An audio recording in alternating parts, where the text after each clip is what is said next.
കൊടുത്തതാണ്. 5ാമത്തെ chapter adulthood, late അഡൽട്ട്ഹുഡിനെ കുറിച്ചാണ്.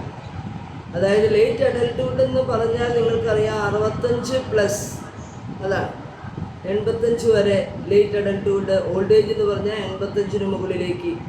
അപ്പോൾ രണ്ടും കൂടി ലേറ്റ് അഡൽട്ട്ഹുഡ് എന്ന് പറഞ്ഞാൽ 65+, ഓൾഡ് ഏജ് എന്ന് പറഞ്ഞാൽ 85+. അപ്പോൾ ഒരു 100-120 വയസ്സ് വരെയൊക്കെയാണ് മനുഷ്യൻ്റെ ആയുസ് എന്നാണ് പറയണത്. അപ്പോൾ 100 വയസ്സ് വരെയെങ്കിലും നമുക്ക് നോക്കാം അല്ലേ? നമുക്കൊക്കെ എത്ര വയസ്സ് വരെ ജീവിക്കാൻ ആഗ്രഹമുണ്ട്? ആരെങ്കിലുമൊക്കെ ഒന്ന് പറഞ്ഞാൽ എത്ര വയസ്സ് വരെ ജീവിക്കാൻ ആഗ്രഹമുണ്ട്? അയ്യോ, 75-ന് മരിക്കുന്നത് ആരോ പറഞ്ഞ? പ്രവീണച്ചനാണോ?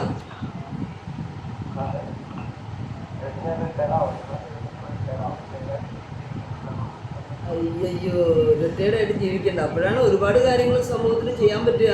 എല്ലാ തിരക്കുകളിൽ നിന്നൊക്കെ ഒഴിഞ്ഞ് കാര്യങ്ങളൊക്കെ ഭംഗിയായിട്ട് നമുക്ക് മനസ്സിലാക്കി നമ്മുടെ എക്സ്പീരിയൻസ് മറ്റുള്ളവർക്ക് ഉപകാരപ്രദമാക്കുന്ന രീതിയിൽ നമുക്ക് ചെയ്യാൻ പറ്റും കേട്ടോ. അപ്പോൾ അങ്ങനെ വിചാരിക്കണ്ട.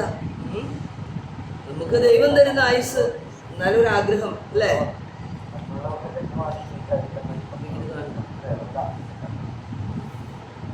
മറ്റുള്ളവർക്ക് ഭാരമാവണ്ടെന്നല്ലേ? ഓട്ടോമാറ്റിക്കലി നമ്മൾ ആർക്കെങ്കിലുമൊക്കെ ഭാരമാവാണ്ട് പറ്റില്ലല്ലോ.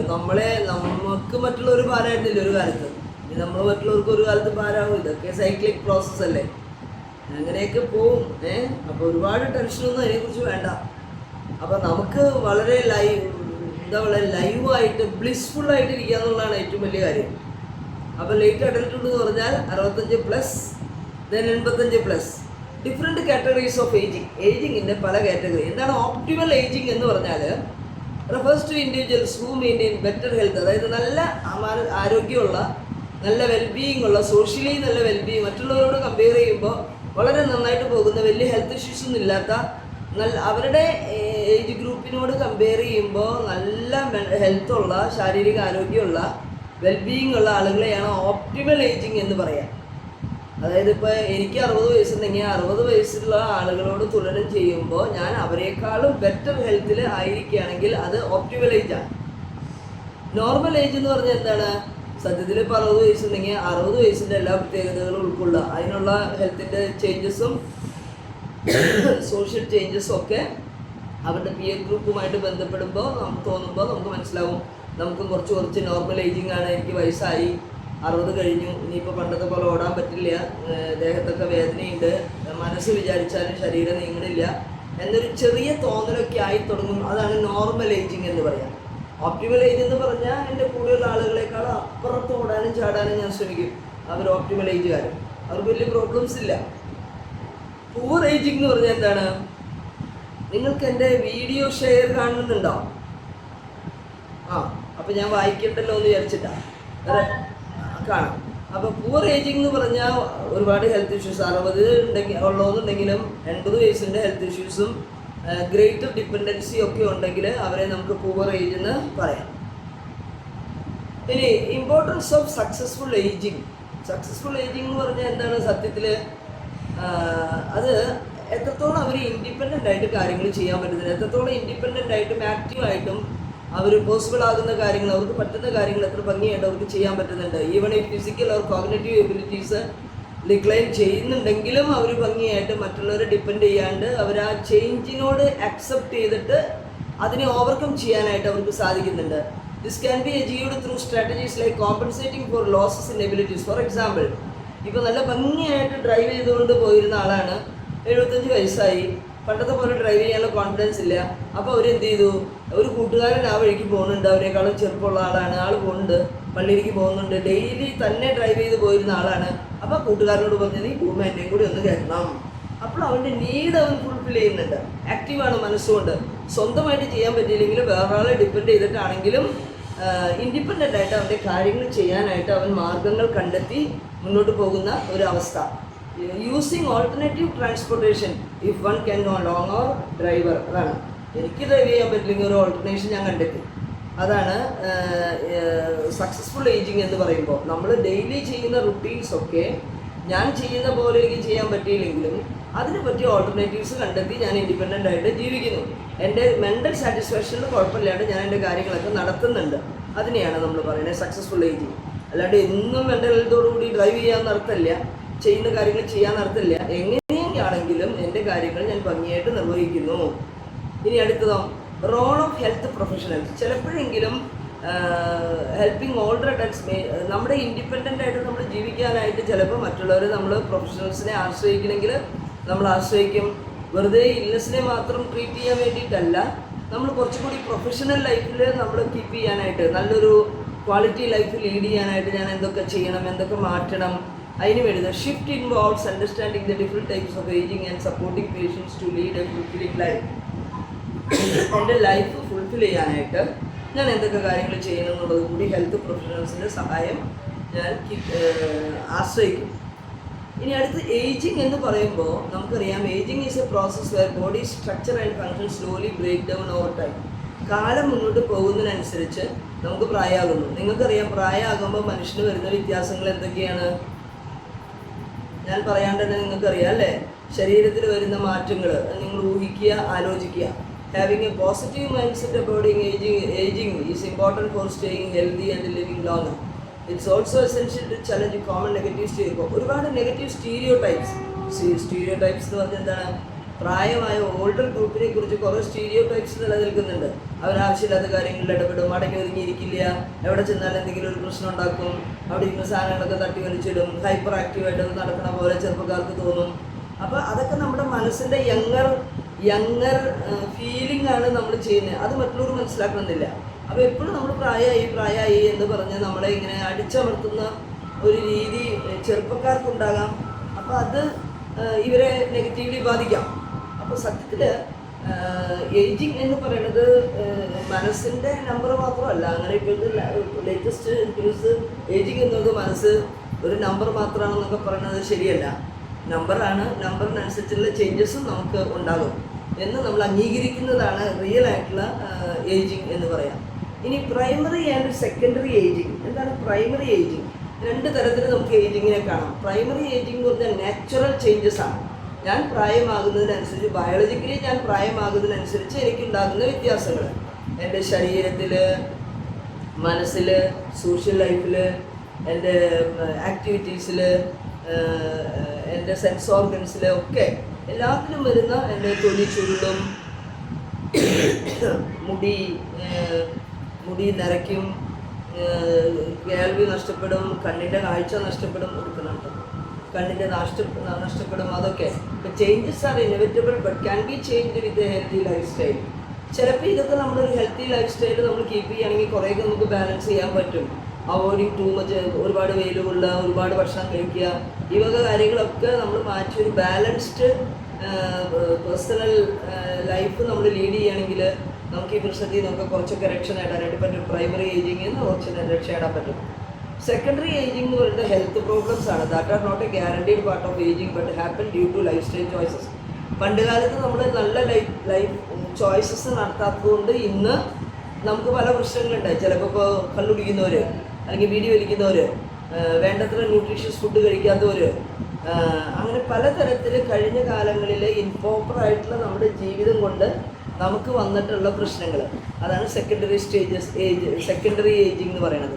പ്രൈമറി ഏജിങ് നമ്മളിതൊന്നും ചെയ്തിട്ടില്ല, ഓട്ടോമാറ്റിക്കലി നമ്മുടെ പ്രായം കൊണ്ട് നമുക്ക് വരുന്ന പ്രത്യേകതകളാണ്. അതാണ് അടുത്തത്.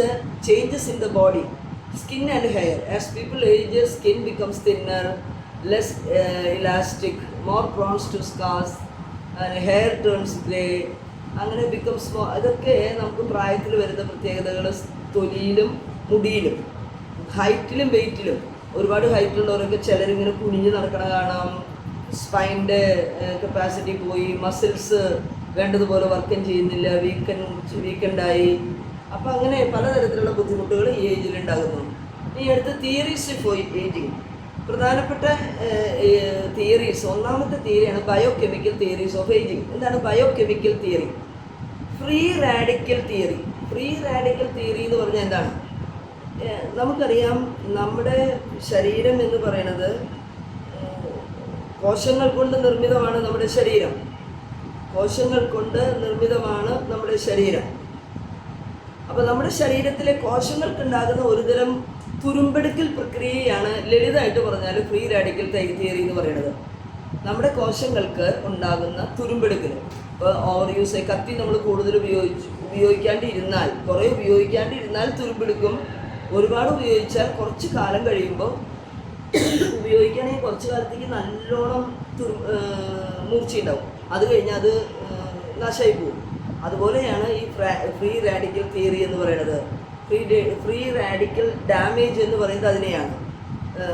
എങ്ങനെയാണ് ഇത് സംഭവിക്കുന്നതെന്ന് വെച്ചാൽ, സാധാരണഗതിയിൽ നമ്മുടെ ശരീരത്തിലെ തന്മാത്രകളിലാണ്, മോളിക്യൂൾസാണ്, അത് ഇലക്ട്രോണുകൾ ജോഡികളായാണ് കാണപ്പെടുക. നമ്മുടെ ശരീരത്തിലെ തന്മാത്രകളിലെ ഇലക്ട്രോണുകൾ ജോഡികളായിട്ടാണ് കാണപ്പെടുക. എന്നാൽ ചില കാരണങ്ങളാൽ, ഉദാഹരണം അന്തരീക്ഷത്തിലെ മലിനീകരണം, പുകവലി, പിന്നെ മോശമായിട്ടുള്ള ഭക്ഷണം, ഇവയൊക്കെ കാരണം ഈ ജോഡി തെറ്റും.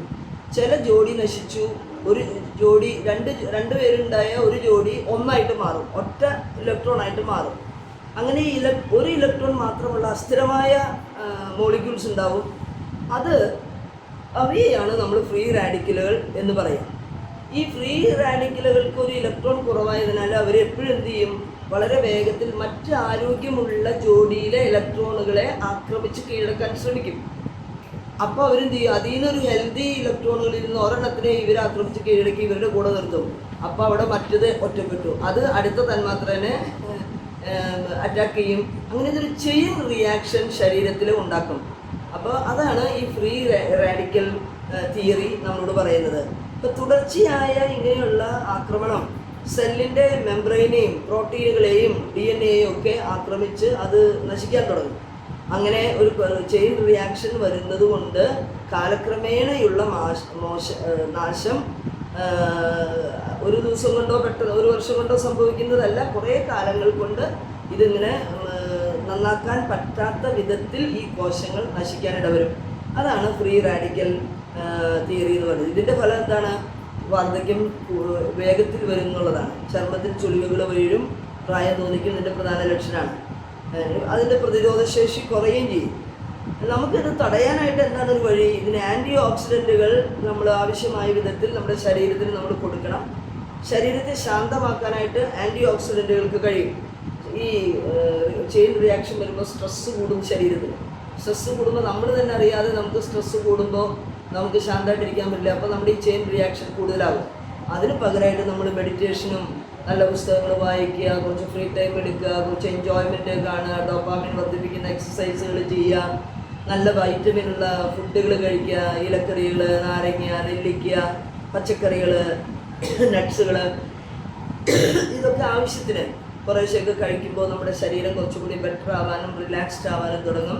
ഈ ജീവിതശൈലിയിൽ നമ്മൾ വരുത്തുന്ന മാറ്റങ്ങൾ എപ്പോഴും നമുക്ക് ഉപകാരം ഉണ്ടാക്കും. നമ്മുടെ ഈ നശീകരണത്തിൻ്റെ അളവ് ടൈം കുറയ്ക്കും എന്നാണ് സ്റ്റഡീസ് പറയാം.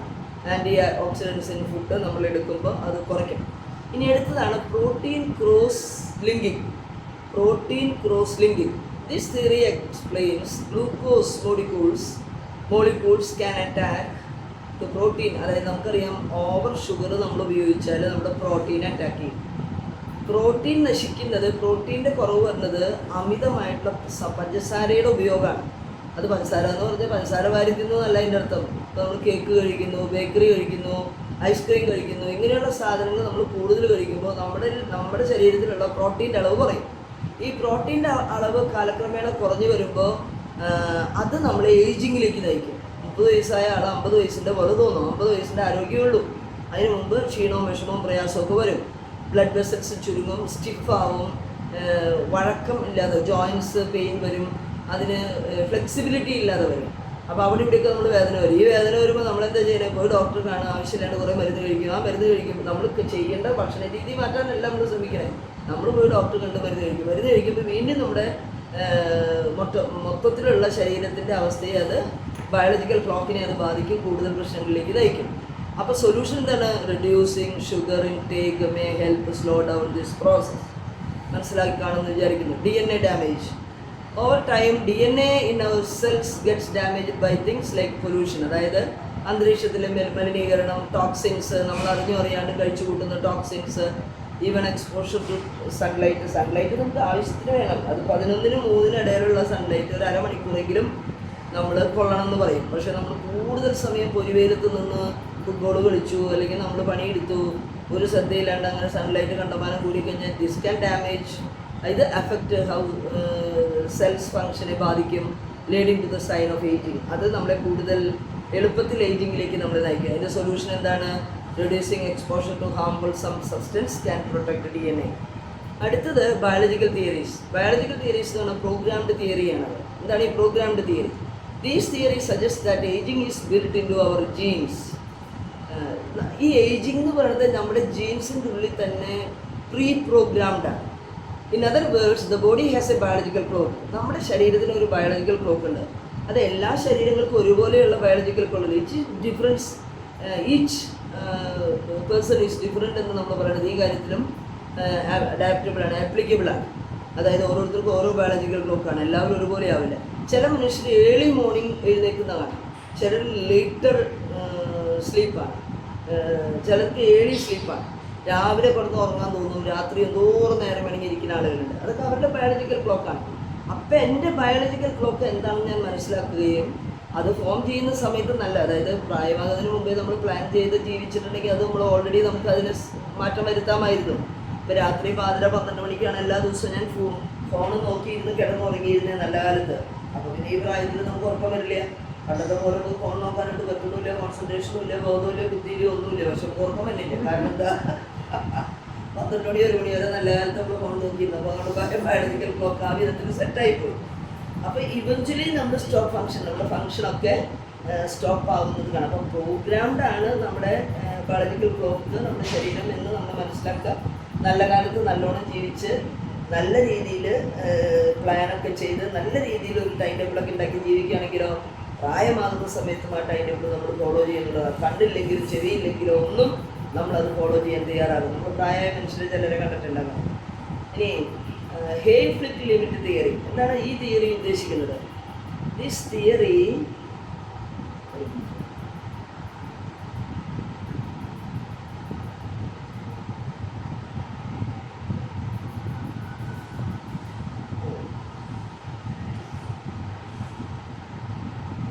കുറച്ച് കോൺസെപ്റ്റ് നമ്മൾ എഴുതി വെച്ചിട്ടുള്ള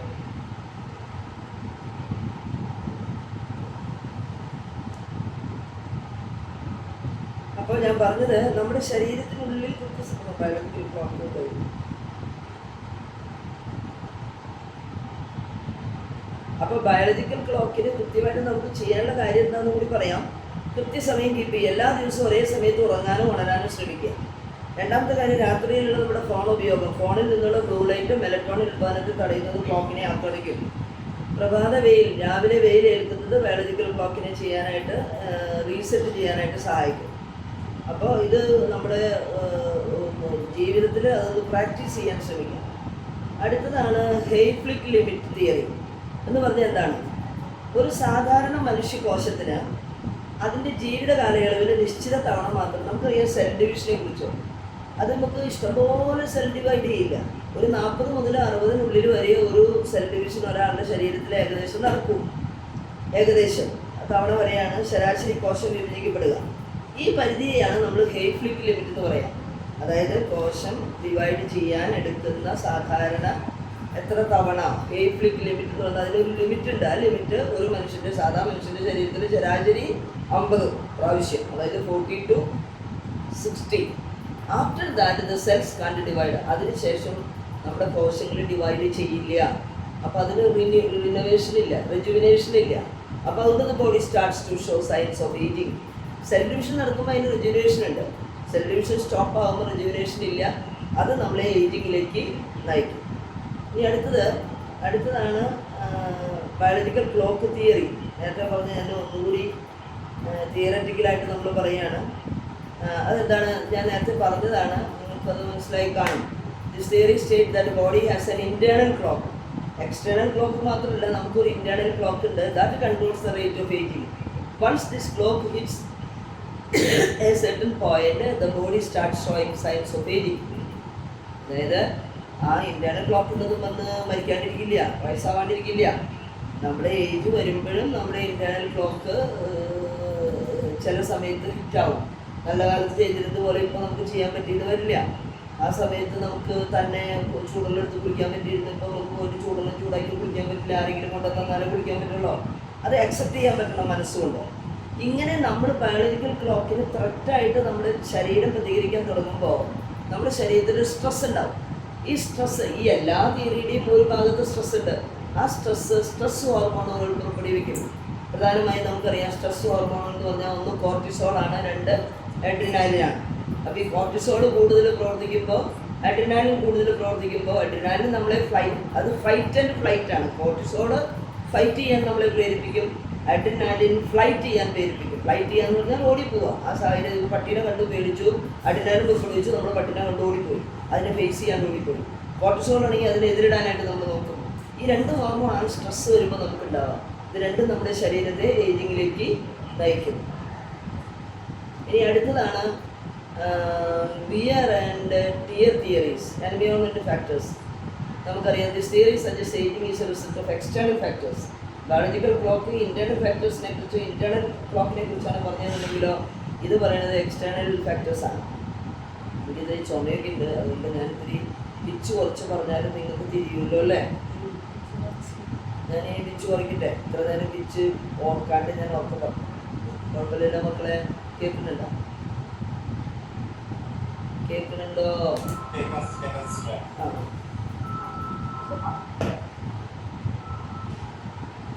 അതിനി വിയർ ആൻഡ് ടിയർ തിയറി എന്ന് പറയുന്നത് എന്താണ് എന്ന് പറഞ്ഞാൽ, ഈ theory external factors like stress, pollution, poor diet which slowly wear the body down over time, അത് നമ്മുടെ ശരീരത്തെ വീക്കറാക്കി മാറ്റും.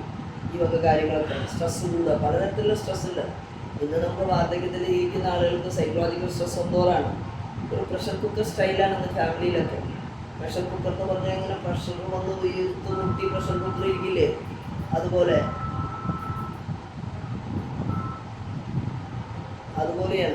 Pressure cooker. പെട്ടെന്ന് അധികം പ്രഷറാകുമ്പോൾ പൊട്ടിത്തെറിക്കില്ലേ, അതുപോലെയാണ് പ്രായമായവരെ ചെറുപ്പക്കാർക്ക് വേണ്ട, ചിലർക്ക് വേണമെന്നുണ്ടെങ്കിലും ഗതികേട് കൊണ്ട് വേണം, അങ്ങനെയൊക്കെയുള്ള ഒരവസ്ഥയിലാണ്. അപ്പോൾ അവർ വീർപ്പൂട്ടിയാണ് വീട്ടിൽ കഴിയുന്നത്. അത് ഒരു എൻവയോൺമെൻറ്റൽ ഫാക്ടറായിട്ട് വർക്ക് ചെയ്യും. അടുത്ത് DNA repair theory. Our body has a system of repair damage DNA, but over time this repair process slows down. DNA automatically നശിച്ചു പോകുന്ന DNA-നെയൊക്കെ റിപ്പയർ ചെയ്യാനുള്ള സിസ്റ്റമൊക്കെ നമ്മുടെ ശരീരത്തിലുണ്ട്. എവിടെയൊക്കെ എന്തൊക്കെ നഷ്ടങ്ങളുണ്ട് അതൊക്കെ ഓട്ടോമാറ്റിക്കലി നമ്മുടെ ശരീരം സെറ്റാക്കും. നമ്മളെ സൃഷ്ടിച്ച തമ്പുരാൻ എത്രയോ അത്ഭുതം. ഞാൻ ദൈവവിശ്വാസിയാണെങ്കിൽ നമ്മൾ അങ്ങനെ പറയും, അല്ലാതെ ഇതുകൊണ്ട് പറയും പ്രകൃതിയാണെന്ന് പറയും. രണ്ടും തന്നെ. പ്രകൃതി ഇല്ലെങ്കിൽ വികൃതിയില്ല, വികൃതി ഇല്ലെങ്കിൽ സുഹൃത്തില്ല എന്ന് പാട്ട് പാടുന്ന പോലെ. അപ്പോൾ ആ പാട്ട് നിങ്ങൾ കേട്ടിട്ടുണ്ടോ? ആ പാട്ടുകാരൊക്കെ ഉണ്ടല്ലോ നമ്മുടെ ഗ്രൂപ്പിൽ. ആർക്കെങ്കിലും അറിയോ 4 വരി പാടാൻ? അതിൻ്റെ ഈ വരി മാത്രം. ഇല്ലെങ്കിൽ ഞാൻ പാടുന്നു, നോക്കില്ലെങ്കിൽ ഞാൻ പാടും. ആരും കണ്ടിട്ടില്ല, ആരും കേൾക്കില്ല എന്ന് തോന്നുന്നു. ആ 4 വരി കിട്ടുമോ? പ്രകൃതിയില്ലെങ്കിൽ വികൃതിയുണ്ടോ, വികൃതിയില്ലെങ്കിൽ സുകൃതിയുണ്ടോ, മനസ്സിൽ നിന്നും. അറിയോ ഈ പാട്ട്? പെട്ടതിനെ ഞാൻ ഓർത്തുന്നുള്ളൂ, ഒരു തമാശയ്ക്ക് ഓർത്തുന്നുള്ളൂ, മടുപ്പ് വരാതില്ല. അപ്പോൾ ഇങ്ങനെ ഡാമേജിലാകുന്ന DNA-നെ റിപ്പയർ ചെയ്ത് സെറ്റാക്കുന്ന പ്രകൃതി അത് വയസ്സ് ചെല്ലും തോറും നമ്മളിൽ നിന്ന് നഷ്ടമായി പോകും. അപ്പോൾ നമുക്ക് എന്താണ്, when the repair process fails ആകുമ്പോൾ ഏജിങ് പെട്ടെന്ന് നടക്കും നമ്മുടെ ശരീരത്തിൽ. അടുത്തത് cross linkage theory. This theory suggests that over time, chemical bonds from between molecules in the body making tissues less flexible and more prone to damage. എല്ലാവരും കൂടി ഒരുമിച്ച് cross ചെയ്യുമ്പോൾ, ഈ പ്രശ്നങ്ങളൊക്കെ കൂടി ക്രോസ് ചെയ്യുമ്പോൾ ശരീരം കുറച്ചുകൂടി അൺഫ്ലെക്സിബിൾ ആവും, പെട്ടെന്ന് ഡാമേജിന് കാരണമാകും. These theories together provide insight into why we age and how both internal process and external factors contribute to the aging process. ഇത്രയും നേരം കൊണ്ട് നിങ്ങൾക്ക് മനസ്സിലായി കാണാം എങ്ങനെയൊക്കെയാണ് ഇന്റേണൽ പ്രോസസ്സ് നമ്മളെ ഏജിങ്ങിലേക്ക് നയിക്കുന്നത്, എങ്ങനെയൊക്കെയാണ് എക്സ്റ്റേണൽ ഫാക്ടേഴ്സ് നമ്മളെ ഏജിങ്ങിലേക്ക് നയിക്കുന്നത്. അപ്പോൾ ഉദാഹരണത്തിനൊന്ന് ചുരുക്കി പറയുകയാണെങ്കിൽ ഫ്രീ റാഡിക്കൽ തിയറി എന്ന് പറയുന്നത് free radicals are harmful molecules that can damage the body over time. They accumulate and cause ageing by harming cells. ഇനി ലിപ്പോഫ്യൂസിൻ തിയറി എന്താണത്? അതൊരു വേസ്റ്റ് പ്രോഡക്റ്റാണ്. ഇതിൻ്റെ സെൽസിലുണ്ടാകുന്ന കോശങ്ങളിലുണ്ടാകുന്ന ഒരു വേസ്റ്റ്. നമ്മുടെ കോശങ്ങൾക്കുള്ളിലെ മെറ്റബോളിസം നടക്കുമ്പോൾ ഉണ്ടാകുന്ന ഒരുതരം മഞ്ഞ കലർന്ന തവിട്ട് നിറത്തിലുള്ള ഒരു പിഗ്മെൻ്റാണ് ലിപ്പോഫ്യൂസിൻ. അതിനെ നമ്മൾ ഏജിങ് പിഗ്മെൻ്റ് എന്നാണ് പറയുക. കോശങ്ങൾക്കുള്ളിലെ പ്രോട്ടീനുകളും ലിപ്പിഡുകളും, അതായത് കൊഴുപ്പ്, ഓക്സിഡേഷൻ പ്രക്രിയയ്ക്ക് വിധേയമായി നശിക്കുമ്പോഴാണ് ഇതുണ്ടാകുക. അപ്പോൾ അതിനാണ് നമ്മൾ ആൻറ്റി ഓക്സിഡൻറ്റ് കൂടുതൽ കഴിക്കണമെന്ന് പറയുന്നത്. അപ്പോൾ ഇത് ഉണ്ടാകുന്നത്. അപ്പോൾ എന്താണ് ഇത് പറയുന്നത്? മാലിന്യങ്ങൾ ഇങ്ങനെ കുന്നുകൂടും നമ്മുടെ ശരീരത്തിൽ പ്രായമാകുമ്പോൾ. കോശങ്ങൾക്ക് ലിപ്പോഫ്യൂസിൻ കണികകളെ പൂർണ്ണമായി പുറന്തള്ളാനോ നശിപ്പിക്കാനോ കഴിയില്ല. പണ്ട് നമുക്കിങ്ങനെ വരുമ്പോൾ അത് കോശങ്ങൾ ആരോഗ്യമുള്ള കോശങ്ങളായതുകൊണ്ട് അവർ തന്നെ ഇതിനെ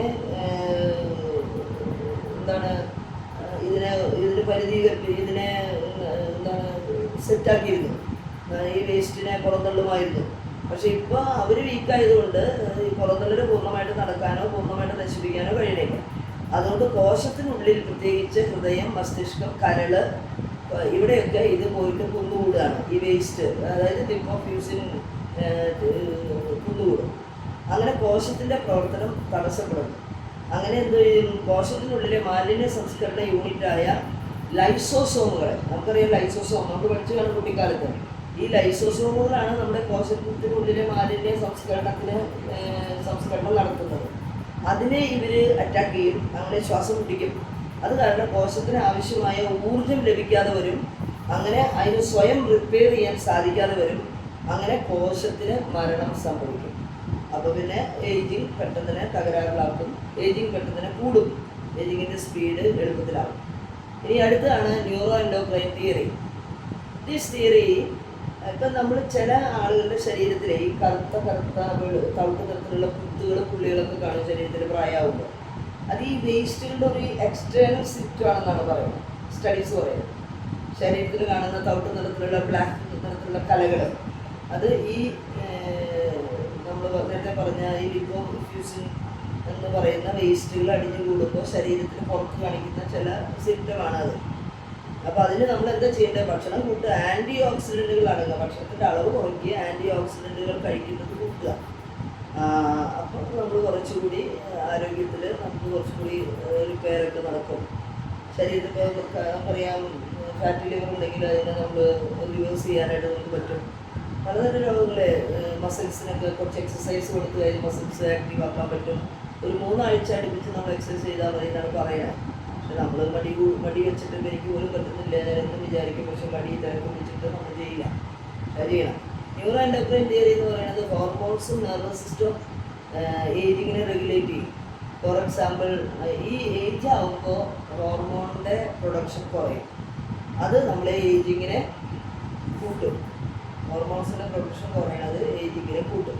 അത് എല്ലാ തരത്തിലുള്ള ഹോർമോൺസ്, എൻഡോക്രൈൻ ഗ്ലാൻഡ്സ് എല്ലാം കുറച്ച് പണിമുടക്കിലാവും പ്രായമാകുമ്പോൾ. അപ്പോൾ കാരണം മറ്റേ നേരത്തെ പറഞ്ഞ കാര്യങ്ങളൊക്കെ.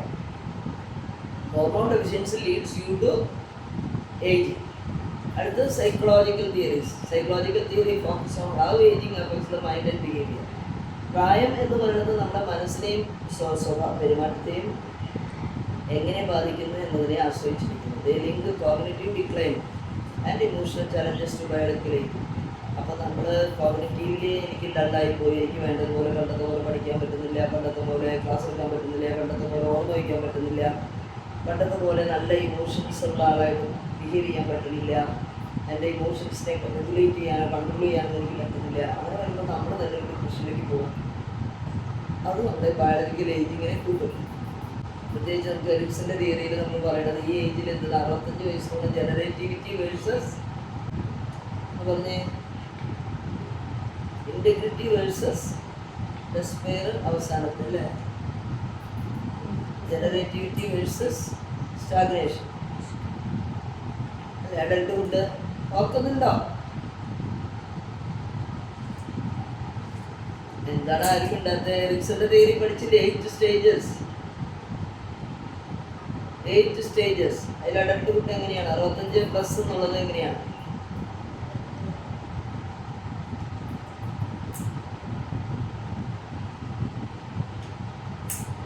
Generativity versus stagnation.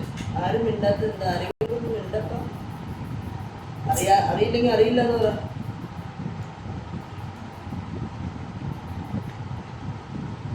അറിയില്ലെങ്കിൽ അറിയില്ല എന്ന് പറ. ഇവരാരും കേൾക്കണില്ലേ? നമ്മൾ ഞാനെങ്ങനെ പറഞ്ഞിരുന്ന കാര്യം. ഓ ഡിയർ ഫ്രണ്ട്സ്, ഇതിൽ തന്നെ എനിക്ക് ഇങ്ങനെ കാണാനായിട്ട്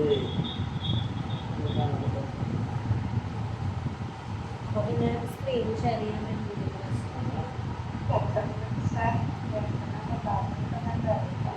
അറിയില്ല. നല്ല ചേട്ടായി പഠിച്ചുകൊണ്ട് പറഞ്ഞിരുന്നു. എറിക്സിന്റെ 8 സ്റ്റേജസ്. എറിക്സിന്റെ തീരെ നിങ്ങൾക്ക് പഠിക്കാനുണ്ടായില്ലേ ജനറൽ സൈക്കോളജിയിൽ?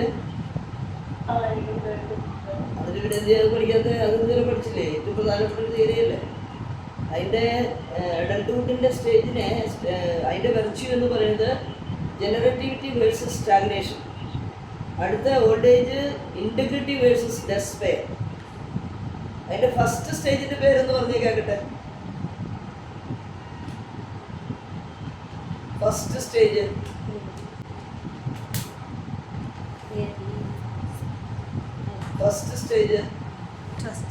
ട്രസ്റ്റ് വേഴ്സസ്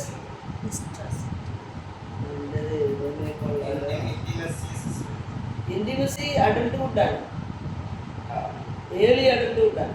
ഞാൻ പിന്നെ ഫസ്റ്റ് സ്റ്റേജ് എന്താണ്? Born child, new born child. Trust versus mistrust. അതിൻ്റെ അഡൽട്ട്ഹുഡിൻ്റെ സ്റ്റേജിനെ അല്ല, ലേറ്റർ അഡൽട്ട്ഹുഡ് അതായത് മിഡിൽ ഏജിനെ പറയുന്നതാണ് ജനറേറ്റിവിറ്റി വേഴ്സസ് സ്റ്റാഗ്നേഷൻ. അപ്പം അദ്ദേഹം പറയുന്നത് എന്താണ്? In later adulthood challenge is to maintain a sense of purpose. Generativity ഉള്ള ആളുകൾ എന്ത് വിചാരിക്കും? എൻ്റെ ലൈഫിന് ഒരു പർപ്പസ് ഉണ്ട്, ഞാനിങ്ങനെ ഒന്നുമില്ലാണ്ട് മരിക്കാതെ നോക്കിയിരിക്കേണ്ട ആളല്ല. ഞാൻ ഇനിയുള്ള കാലമാണെങ്കിലും എനിക്ക് എന്നെ കൊണ്ട് പറ്റുന്നത് എൻ്റെ ഏജിന് പറ്റിയ എന്തെങ്കിലും ജോലി ഞാൻ കണ്ടെത്തും. അങ്ങനെ ഞാനത് അന്തസ്സായിട്ട് ഞാൻ ജീവിക്കും. Avoid feeling of stagnation. Stagnation ഒഴിവാക്കാൻ വേണ്ടി ജനറേറ്റിവിറ്റി ഉള്ള ആളാണെങ്കിൽ എൻ്റെ ജീവിതത്തിൻ്റെ പർപ്പസ് ഉണ്ടെന്ന് കണ്ട് അതിനുവേണ്ടി ഞാൻ വർക്ക് ചെയ്യും. എല്ലാവരോടും നന്നായിട്ട് പെരുമാറി എനിക്ക് പറ്റുന്ന ജോലികളൊക്കെ ചെയ്ത് ഞാൻ എപ്പോഴും ഇൻവോൾവ് ആയിരിക്കും.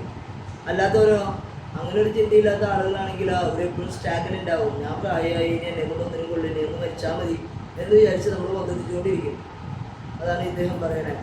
ഇനി ഹാവിങ് ഹേഴ്സ്റ്റ് തിയറിയിൽ എന്താ പറയണേ? അഡൽട്ട്ഹുഡിന്, ലേറ്റർ അഡൽട്ട്ഹുഡിനെ, ഈ മിഡിൽ ഏജിനെ Havighurst focused on how older adults find satisfaction by staying active.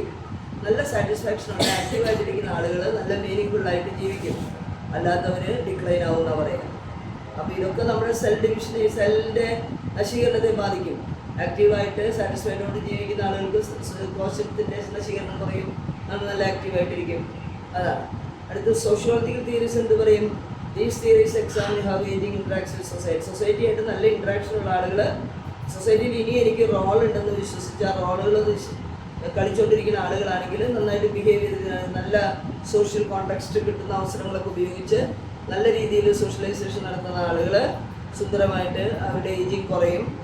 അല്ലാത്തവർ പെട്ടെന്ന് ഏജിങ് സംഭവിക്കും. ബിഹേവിയറൽ തിയറീസ് എന്ത് പറയും? എൻഗേജ്മെൻറ്റ് ആൻഡ് ഡിസെൻഗേജ്മെൻറ്റ് തിയറീസാണ് ബിഹേവിയറൽ തിയറീസിലെ പ്രധാനപ്പെട്ട കാര്യം. Ageing involves 2 paths. Some people stay active and socially involved, while others naturally withdrawn from social personal activities as they age. This withdrawal is considered a normal process. Behaviouristic theory പറയുന്നത് 2 തിയറിനെയാണ്. ഒരു theory ഡിസെൻഗേജ്മെൻറ്റ് തിയറിയാണ്, രണ്ടാമത്തെ theory activity theory. ഡിസെൻഗേജ്മെൻറ്റ് theory പറയുന്നത് എന്താണെന്നറിയോ? അവർ പറയണത് നമ്മളൊരു പ്രായമൊക്കെ കഴിഞ്ഞാൽ പിന്നെ നമ്മൾ ഒന്നിലും എൻഗേജ് ചെയ്യുന്നതും വേണ്ട, നമ്മളിനി പ്രായോഗികയില്ലേ, ഇനി നമ്മൾ ഒന്നിലും ഇടപെടേണ്ട, നമ്മൾ സമാനമായിട്ട് സ്വസ്ഥമായിട്ട് മാറി നടക്കുക, എല്ലാത്തിനും നമ്മൾ വിഡ്രോ ചെയ്ത് ഒറ്റയ്ക്ക് ഇങ്ങനെ ഇരിക്കുക. ഇനി നമ്മളെല്ലാവരും തള്ളുള്ളൂ, ഇനി ആരും നമ്മളെ അക്സെപ്റ്റ് ചെയ്യില്ല, എല്ലാവരും ഇവിടെ തള്ളിക്കളയുള്ളൂ എന്ന് നമ്മൾ തന്നെ മറ്റുള്ളവരെ കുറിച്ചും പറഞ്ഞ് നമ്മളെല്ലാത്തിൽ നിന്നും വിഡ്രോ ചെയ്ത് ഒറ്റയ്ക്ക് ഇരിക്കും. അത് നമ്മളെ ഏജിങ്ങിനെ കൂട്ടും. ഇനി അതൊരു തിയറി. വേറെ ഒരു ഗ്രൂപ്പാണ് ആക്ടിവിറ്റി തിയറി. അങ്ങനെ നമ്മൾ മോശമാകാനൊന്നും പാടില്ല, നമ്മൾ ഓൾവേസ് ആക്റ്റീവ്, എത്ര പ്രായമായാലും കുഴപ്പമില്ല, നമ്മൾ എപ്പോഴും ഇൻവോൾവ് ചെയ്തുകൊണ്ടിരിക്കണം, ആക്ടിവിറ്റിയിൽ തന്നെ ഇരിക്കണം എന്ന്. ഇത് രണ്ടും ശരിയല്ല. Staying physically, mentally, socially active helps older adults maintain a better quality of life എന്ന് അവർ വിശ്വസിക്കണേ. This theory emphasise that being engaged and productive keeps people healthier as they age. എത്ര പ്രായമായാലും നമ്മൾ ആക്റ്റീവായിട്ടിരിക്കുകയാണെങ്കിൽ നമുക്ക് ഏജിങ് ഒന്നും ഉണ്ടാവില്ല, നമ്മൾ നന്നായിട്ടൊക്കെ പോകും. അവരാണ് ഈ പറയുന്ന മനസ്സിൻ്റെ വെറും നമ്പറാണ് പ്രായം എന്ന് പറയുന്നത്. ഇത് രണ്ടും ശരിയല്ല. കാരണം എന്താ, നമ്മൾ പ്രായമെങ്കിൽ അതിൻ്റേതായ ബയോളജിക്കൽ ക്ലോക്കിന് വ്യത്യാസം ഉണ്ടാവും, നമ്മുടെ എല്ലാം വ്യത്യാസം ഉണ്ടാവും. നമ്മൾ അക്സെപ്റ്റ് ചെയ്യണം. റോക്കിംഗ് സ്റ്റെയർ എക്സ്പീരിയൻസ് ആണ് ഒരു ഹെൽത്തി ആറ്റിറ്റ്യൂഡ് എന്ന് പറയുന്നത്. ആടിക്കൊണ്ടിരിക്കുന്ന ഊഞ്ഞാല ഒറ്റ ആട്ടം കൂടെ ആടിയിട്ട് ആ ഊഞ്ഞാല ആടി ആടി ആടി ആടി നിൽക്കും. അല്ലെങ്കിൽ കുട്ടികൾ ഇപ്പോൾ കളിക്കുന്ന എന്താണ് മറ്റേ സീസോ, അതില്ലേ, അതിങ്ങനെ ആടി ആടി ആടി ആടി പതുക്കിയായി റോക്കിംഗ് ചെയർ ഇങ്ങനെ ആടി ആടി ആടി പതുക്കെ നിൽക്കുന്ന ഒരവസ്ഥയാണ് ഏജിങ് എന്ന് പറയുന്നത്. ഇനി അടുത്താണ് subculture theory. Older adults from their own groups with shared values and behaviours their status in society depends on factors like health, social. അതായത് എൻ്റെ ആരോഗ്യവും സാമൂഹ്യ സമ്പർക്ക ആക്ടിവിറ്റീസൊക്കെ വെച്ചിട്ടാണ് നമുക്ക് കിട്ടുന്ന promotion. Help provide direction and identity. അതനുസരിച്ചിട്ടുള്ള ഡിറക്ഷൻ ഐഡൻറ്റിറ്റിയൊക്കെയാണ് നമുക്ക് കിട്ടുന്നത്, നമ്മൾ മറ്റുള്ളവരായിട്ട് കമ്പയർ ചെയ്ത്. അടുത്ത role theory. This theory compares life to play. നമ്മുടെ ജീവിതത്തിന് കളിക്കാൻ ഒരു കളിയുണ്ട്. Taken different roles. നമുക്ക് പല റോളുകളുണ്ട് ഈ സമൂഹത്തിൽ ചെയ്തു തീർക്കാൻ. In ageing individuals may face changes in their roles. അതായത് റിട്ടയർമെൻറ്റ് കഴിയുമ്പോൾ ഒരു റിട്ടയർഡ് ലൈഫ് നമുക്കുണ്ട്. ആ റിട്ടയർഡ് ലൈഫിനെ എങ്ങനെയൊക്കെ നമുക്ക് സുന്ദരമാക്കാം. നമ്മളൊരു ഗ്രാൻഡ് പാരൻ്റ് ആവുകയാണ്. ഗ്രാൻഡ് പാരൻ്റ് ആകുമ്പോൾ നമുക്ക് എങ്ങനെയൊക്കെ നമുക്ക് ഭംഗിയാക്കാം. Which affects their social interaction and identity. അത് അവരുടെ സോഷ്യൽ ഇൻട്രാക്ഷനെയും ഐഡൻറ്റിറ്റിനെയും ബാധിക്കും. അതാണ് റോൾ തിയറി എന്ന് പറയുന്നത്. അപ്പോൾ നല്ല ഇൻട്രാക്ഷൻസ് ഉണ്ടെങ്കിൽ അവരുടെ ജീവിതം നന്നായിട്ട് പോകും. അവർക്ക് നല്ല റോള് വീട്ടിലുണ്ടെങ്കിൽ, ഇപ്പോൾ ഗ്രാൻഡ് പാരൻസിന് കുട്ടികളുണ്ടെങ്കിൽ അവർ ഭയങ്കര യാഥാർത്ഥ്യമായിരിക്കും ഗ്രാൻഡ് പാരൻസ്. പക്ഷെ ഇന്ന് നമ്മുടെ നാട്ടിൽ നേരെ തിരിച്ചാണ്. കുട്ടികളാരും വീട്ടിലില്ല, കുട്ടികളൊക്കെ പുറത്താണ്, അവരുടെ കുഞ്ഞുങ്ങളും പുറത്താണ്. അപ്പോൾ ഗ്രാൻഡ് ചിൽഡ്രൻ ഇല്ല. അപ്പോൾ ഗ്രാൻഡ് പാരൻസ് ഇങ്ങനെ മുഖത്തോട് മുഖം നോക്കി ഇന്ന് ബോറടിച്ചുകൊണ്ടിരിക്കുന്ന ഒരവസ്ഥ. അതിനവരെന്ത് ചെയ്യണം, പതുക്കെ വേറെ എവിടെയെങ്കിലും ആ നാട്ടിൽ പാവപ്പെട്ട കുട്ടികളായ കുട്ടികൾക്കൊന്ന് ട്യൂഷൻ പഠിപ്പിക്കാൻ പോവേ, അവർ കളിക്കുന്ന ഗ്രഹമൊന്നും അവർ അങ്ങനെ എന്തെങ്കിലും ഒരു ആക്ടിവിറ്റീസ് ഈ പ്രായമായവർ സീനിയർ സിറ്റിസൺ ക്ലബ്ബിൽ പോവോ, ചീട്ട് കളിക്കുകയോ എന്തെങ്കിലുമൊക്കെ ആർക്കും ഉപദ്രവകരമല്ലാത്ത നല്ല കാര്യങ്ങളിൽ ഏർപ്പെടുന്നത് നല്ലതാണ്. റിലീജിയസ് വർക്കോ ജീവകാരുണ്യ പ്രവർത്തനങ്ങളോ ഒക്കെ നമ്മൾ ചെയ്താൽ നല്ലതാണ്. അവർക്കൊരു ചാൻസ് നമ്മൾ ഉണ്ടാക്കി കൊടുക്കും. Then labelling theory. This theory explains how labeling someone as old or senile can impact their self-esteem. നമുക്കറിയാം ഈ സിനൈൽ സൈക്കോസിസ് എന്ന് പറയുന്ന ഒരു സൈക്കോസിസ് രോഗം തന്നെയുണ്ട്.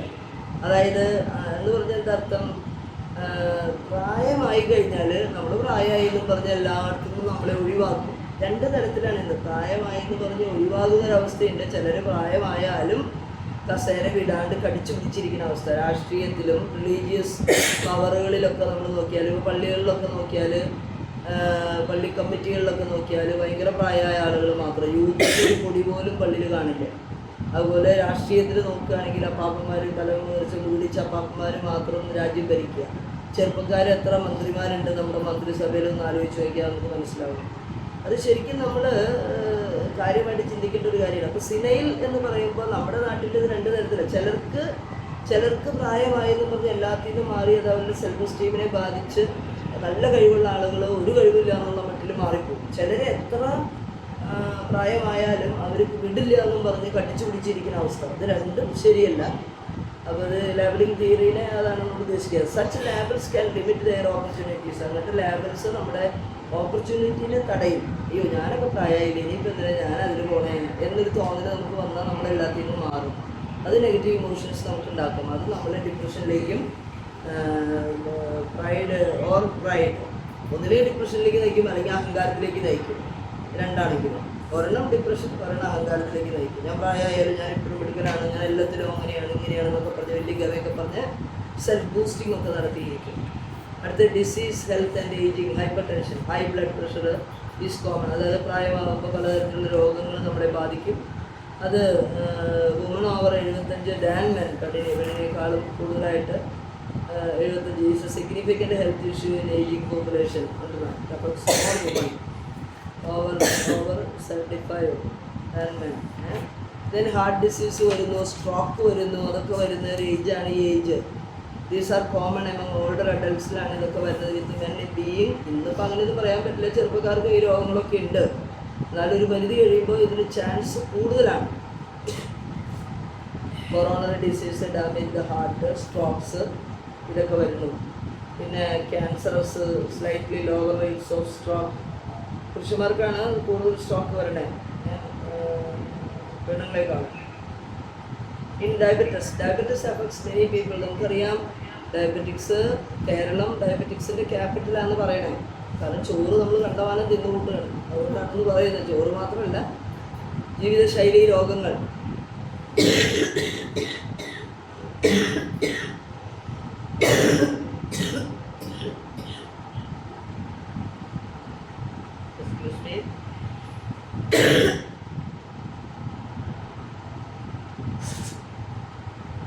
നമുക്കറിയാം നമ്മൾ ആവശ്യത്തിലധികം ഭക്ഷണം കഴിക്കുന്ന ആളുകളാണ് മലയാളികൾ. 3 നേരത്തിന് 5 നേരം ഭക്ഷണം കഴിക്കുന്ന നേരത്ത് വയറ് നിറച്ച് കഴിക്കും. ഇതൊക്കെ നമ്മുടെ പ്രശ്നങ്ങളാണ്. ഇതിനെക്കുറിച്ചൊക്കെ നിങ്ങൾക്ക് അറിയാൻ ഞാൻ അധികം പറയണ്ട. അതൊക്കെ നമ്മളെ ഡയബറ്റിക്സിലേക്ക് നയിക്കുന്നു. എക്സസൈസ് ഇല്ല, ഭക്ഷണം കൂടുന്നു. അതുകൊണ്ട് വെയിറ്റിനെ മാനേജ് ചെയ്യാനോ ഹെൽത്തി ആയിട്ട് ഈറ്റ് ചെയ്യാനോ നമുക്കറിയില്ല. അത് നമുക്ക് കൂടുതൽ റിസ്ക് ഉണ്ടാക്കും. അടുത്തത് ക്യാൻസർ. കേരളത്തിൻ്റെ മറ്റൊരു പ്രധാന പ്രശ്നമാണ് ക്യാൻസർ ബിക്കംസ് മോർ കോമൺ വിത്ത് ഏജ്, എസ്പെഷ്യലി ആഫ്റ്റർ 75. ഇന്നിപ്പോൾ 75-ന് ശേഷമൊന്നും അല്ല, ചെറുപ്പക്കാർക്ക് വരെ ജനിച്ചു വീഴുന്ന ന്യൂ ബോണിന് വരെ ക്യാൻസർ ഉണ്ടെന്ന് കേൾക്കില്ല, നമ്മൾ കാണുന്നു. പിന്നെ ഓപ്പൺ ഫേസ് പ്രോസ്റ്റേറ്റ്, ആണുങ്ങൾക്കാണെങ്കിൽ പ്രോസ്റ്റേറ്റ് ക്യാൻസർ, പെണ്ണുങ്ങൾക്കാണെങ്കിൽ ബ്രസ്റ്റ് ക്യാൻസർ, ലങ് ക്യാൻസർ ഒക്കെ നമ്മൾ നോർമലി കണ്ടുവരുന്ന കാര്യങ്ങളാണ്. Early detection, regular health checkup നമുക്ക് ഈ ഏജിൽ ആവശ്യമാണ്. അപ്പോൾ അതുകൊണ്ട് നമ്മൾ നേരത്തെ കണ്ടാൽ നമുക്ക് വേഗം സുഖപ്പെടാൻ പറ്റും. അത് കൂടുതൽ പ്രശ്നങ്ങളില്ലാണ്ട് നമ്മുടെ കൂടെ നിൽക്കുന്ന ആളുകൾക്ക് തന്നെയാണ് അത് എളുപ്പം. ഈ കീമോയും മറ്റതൊക്കെ ചെയ്യാൻ പറ്റാത്തൊരവസ്ഥയിലേക്ക് ഇത് മാറ്റുന്നതിനേക്കാളും മുമ്പ് തന്നെ നമ്മളിത് കണ്ടുപിടിക്കുകയാണെങ്കിൽ എത്ര എളുപ്പത്തിൽ നമുക്ക് കളയാം. ഓസ്റ്റിയോപോറോസിസ്, മസിൽസിൻ്റെ ബോണിൻ്റെ സ്ട്രെങ്തൊക്കെ കുറയുന്ന ഒരു ഹൈ റിസ്ക് ഈ ഏജിൽ നമുക്കുണ്ട്. കാരണം ബിക്കോസ് ഓഫ് ഹോർമോണൽ ചേഞ്ച്. അടുത്തത് അൾസൈമർ ഡിസീസ്. നമുക്കറിയാം അൾസൈമർ ഡിസീസ് എന്താണ്? പ്രോഗ്രസീവ് ബ്രെയിൻ ഡിസോർഡറാണ്. Typically begins after 60. അതപ്പോൾ ഓർമ്മ നഷ്ടപ്പെടും, കോഗ്നിറ്റീവ് ഡിക്ലൈൻ ഉണ്ടാവും. അത് ഹെറിഡിറ്ററിയും ചിലപ്പോൾ ഇതിന് ബാധകമാണ്. അപ്പനമ്മയ്ക്ക് ഇങ്ങനെ ഉണ്ടെങ്കിൽ, ഫാമിലിയിൽ ഉണ്ടെങ്കിൽ അത് വരാൻ ചാൻസ് കൂടുതലാണ്. ഫിസിക്കൽ ആക്ടിവിറ്റീനെ സപ്പോർട്ട് ചെയ്യണം. നമ്മൾ മെൻ്റൽ സ്റ്റിമുലേഷൻ നമ്മൾ കൂട്ടണം. അതുകൊണ്ട് പ്രായമായാലും കഴിഞ്ഞ ക്ലാസ്സിൽ ഞാൻ പറഞ്ഞ പോലെ സെക്കൻഡ് ചൈൽഡ്ഹുഡ് എന്നാണ് ഈ ഓൾഡ് ഏജിനെ നമ്മൾ പറയേണ്ടത്. അപ്പോൾ കൊച്ചു പസിൽസൊക്കെ കൊടുത്ത് ഇവരുടെ ഏജിനെ നമുക്ക് യങ് ആക്കിക്കൊണ്ടിരിക്കാനായിട്ട് പറ്റണം. അങ്ങനെ വരുമ്പോൾ അവർ യങ് ആവും. Normal ageing leads to natural changes in the body. Heart weakened ആവും, ആർട്ടറീസ് ബിക്കം ലെസ് ഫ്ലെക്സിബിൾ ആവും, അഫക്റ്റിംഗ് ബ്ലഡ് ഫ്ലോ അഫക്റ്റ് ചെയ്യും. Lungs lose capacity, reducing oxygen levels കുറയും, ശ്വാസമുട്ട് വരും. അപ്പോൾ അതുകൊണ്ട് ബ്രീതിങ് എക്സസൈസൊക്കെ നമ്മൾ നല്ലോണം ചെയ്യണം. ഡെയിലി ഇപ്പോഴേ ചെയ്തുകൊണ്ടിരിക്കണം. Brain loses some cells but new ones can form. ഒരെണ്ണം നഷ്ടപ്പെട്ടാലും ഒരെണ്ണം നമുക്ക് ഉണ്ടാക്കാനായിട്ട് സാധിക്കും. നമ്മൾ ഡെയിലി അങ്ങനെ ഫ്രഷ് ആയിട്ടിരുന്നാൽ. Kidney work less efficiently to remove waste. അപ്പോൾ നമ്മുടെ വേസ്റ്റുകൾ വേണ്ട വിധത്തിൽ നമ്മുടെ ശരീരത്തിൽ നിന്ന് പോവില്ല കിഡ്നി വർക്ക് ചെയ്തില്ലെങ്കിൽ. Bladder holds less urine. പെട്ടെന്ന് യൂറിനേഷൻ നടക്കുക, ഫ്രീക്വൻറ്റ് യൂറിനേഷൻ. അത് നമ്മളെ ആത്മവിശ്വാസത്തെ നശിപ്പിക്കും. നമുക്ക് പെട്ടെന്ന് ബ്ലാഡർ ലീക്ക് ഉണ്ടാവുക. Body fat and muscles. Fat stabilises and then declines. Muscle mass decreases without regular exercise. അപ്പോൾ നമ്മൾ റെഗുലറായിട്ട് ഒരു അരമണിക്കൂറെങ്കിലും നടക്കണം. നടക്കുന്നത് ഇങ്ങനെ സ്പീഡിൽ ഓടിച്ചാടി നടക്കണം എന്നൊന്നും നിർബന്ധമില്ല. സ്ലോ ആയിട്ട് നമ്മുടെ ഏജിനനുസരിച്ചിട്ടുള്ള ഒരു നടപ്പ് നമ്മൾ പ്രാക്ടീസ് ചെയ്യാൻ മണിക്കൂർ എല്ലാ ദിവസവും നടക്കുമെന്ന് തീരുമാനം എടുക്കുക. Bone strength reduces over time but weight bearing exercise can also. ഒന്നും വേണ്ട, കുപ്പിയിൽ നിറച്ച് വെള്ളം എടുത്തിട്ട് 2 കുപ്പിയിലും വെള്ളം എടുത്തിട്ട് ഈ കുപ്പി പിടിച്ചിട്ട് ഇങ്ങനെ ഒന്ന് കാണിച്ചാൽ മതി. അങ്ങനെ ഒരു 10 പ്രാവശ്യം കാണിച്ചിട്ട് ഡംബൽസും ഗിംബൽസും ഒന്നും വേണ്ട. പ്രായമായവരപ്പാപ്പിനോട് നമുക്ക് ചെയ്ത് പറഞ്ഞു കൊടുക്കാനുള്ള ഒരു കാര്യമാണത്. അല്ലെങ്കിൽ ഒരു കിഴിയിൽ 1 കിലോൻ്റെ മണലിട്ടിട്ട് അത് ലൂസായിട്ട് തുണിയിൽ കെട്ടിയിട്ട് കാലുമ്മ വെച്ച് കൊടുത്തിട്ട് കാല് പൊക്കിയും താത്താൻ പറയുക. 2 കാലുമ്മയും മാറി. അതൊരു എക്സസൈസാണ്. നിങ്ങളുടെയൊക്കെ അപ്പനമ്മമാർക്ക് നിങ്ങൾക്ക് ചെയ്ത് കൊടുക്കാവുന്ന എക്സസൈസാണ്. ഭാരം ആവശ്യത്തിലധികം ഭാരം എടുക്കരുത്. ആവശ്യമുള്ള ഭാരം എടുത്തിട്ട് കൈ പൊക്കാനുള്ള എക്സസൈസ് നമ്മൾ ചെയ്ത് കാണിച്ച് കൊടുക്കണം. അതൊക്കെ നമ്മുടെ ബോൺ സ്ട്രെങ്തൻ ചെയ്യാനായിട്ട് ആവശ്യമാണ്. അയ്യോ പ്രായമായി എതിർക്കല്ലേ എന്ന് പറയല്ല ചെയ്യുക, അതിരിപ്പിക്കുകയേ ചെയ്യുക. അപകടം കൂടാതെ ആവശ്യമായ കാര്യങ്ങൾ അവരെ കൊണ്ട് ചെയ്യിപ്പിക്കണം. ഉള്ളി കൊണ്ടുകൊണ്ട് വിളിക്കാനും ബൈ ഹാൻഡ് കോർഡിനേഷൻ വർദ്ധിപ്പിക്കും. കറിക്കരിയാനും ഉള്ളി കൊണ്ട് വിളിക്കാനൊക്കെ അവരെ നമ്മൾ ഏൽപ്പിക്കും. മാല ഓർക്കാനും മുത്ത് ഓർക്കാനും അരി പേറ്റാനും ഒക്കെ അരി പേറ്റി കല്ല് വറുക്കി കളയാനൊക്കെ സഹായിക്കും. Common health problems associated with ageing. നമുക്കറിയാം ഈ ഏജിൽ നമുക്ക് പലതരത്തിലുള്ള രോഗങ്ങൾ ബാധിക്കുന്നുണ്ട്. ഇനിയും ജീറിയാട്രിക് സിൻഡ്രോം ഉണ്ട്. അത് a group of health issues that commonly affect older adults such as mobility issues, മൂവ്മെൻറ്റിൻ്റെ പ്രോബ്ലം. അതായത് പാർക്കിൻസൺസ് പോലുള്ള രോഗങ്ങൾ, വേഗത്തിൽ നടക്കാൻ പറ്റില്ല, ചെറിയ ചെറിയ സ്റ്റെപ്പ് വയ്ക്കുക, ഓർമ്മയുണ്ടാവണില്ല, ഇടയ്ക്കിടയ്ക്ക് വീഴാൻ പോവുക. These don't fit into specific disease categories but significantly impact quality of life. അടുത്തത് priority describes older adults with weak physical and health conditions. It raises the risk of poor health outcomes and limits their ability to recover from illness. Impaired mobility. When elderly people can't move easily, it's often caused by problems like strokes, arthritis, osteoporosis. ഇതൊക്കെ കാരണം അവരുടെ movement disorder അവർക്കുണ്ടാവും. Then how to prevent worsening immobility? Encourage staying active as much as possible. നമ്മൾ അവരെ encourage ചെയ്യുക, പറ്റുന്നിടത്തോളം തന്നെ കാര്യങ്ങൾ ചെയ്യാനായിട്ട് അവരെ എൻകറേജ് ചെയ്യുക. Avoid long period of bed rest. ഒരുപാട് സമയം ബെഡിൽ കിടക്കുന്നത് നമ്മൾ ഒഴിവാക്കാൻ അവരെ പ്രേരിപ്പിക്കണം, നിർബന്ധിക്കണം, അല്ലെങ്കിൽ അവർ കിടന്നു പോകും. If someone is in bed, caregivers should help with gentle exercise. കിടക്കുന്നോടത്ത് കിടന്ന് തന്നെ ജെന്റിൽ എക്സസൈസ് ചെയ്യാനായിട്ട് അവരെ പരിശീലിപ്പിക്കാം, അല്ലെങ്കിൽ അവരെ കൊണ്ട് ചെയ്യിപ്പിക്കാം. നമ്മുടെ സഹായത്തോടുകൂടി, കെയർ ഗിവറിൻ്റെ സഹായത്തോടുകൂടി അവർ ചെയ്യാം. Change positions offer to avoid stiffness. മാറ്റാൻ വേണ്ടി പൊസിഷൻസ് ചേഞ്ച് ചെയ്യുക. ഒരേ ഇരിപ്പിൽ കുറേ സമയം ഇരിക്കാൻ അനുവദിക്കാതിരിക്കുക. അടുത്തത് dizziness. Elderly people often feel dizzy. ഡ്യൂട്ട് എന്തുകൊണ്ടാണ്? അവർക്ക് ചെവി കേൾക്കാൻ പാടില്ല, നടക്കാൻ പാടില്ല, കണ്ണ് കാണാൻ പാടില്ല, മനസ്സിലാക്കുന്നില്ല, ഗ്രഹിക്കാൻ പറ്റുന്നില്ല എന്നൊക്കെ വരുമ്പോൾ അവർക്ക് തന്നെ ഒരു ഡിസിനസ് ഫീൽ ചെയ്യും. അവർ സമൂഹത്തിൽ നിന്ന് ഒറ്റപ്പെടും. അവർ പതുക്കെ ചിലപ്പോൾ വീഴാൻ തുടങ്ങും. അത് അവർക്ക് ഇഞ്ചുറീസ് ഉണ്ടാക്കും. ബ്രെയിൻ ബാലൻസ് തെറ്റുമ്പോൾ അവർ വീഴാനും അതൊക്കെ ഉണ്ടാക്കും. ചിലപ്പോൾ ഈ ഇയർ പ്രോബ്ലം വാക്സിൻ്റെ ആവാം, അത് വയസ്സിൻ്റെ മാത്രം ആവുന്നില്ല. അപ്പോൾ ഒരു ENT പോയി കാണിക്കണം എന്നുള്ളത് മസ്റ്റാണ്.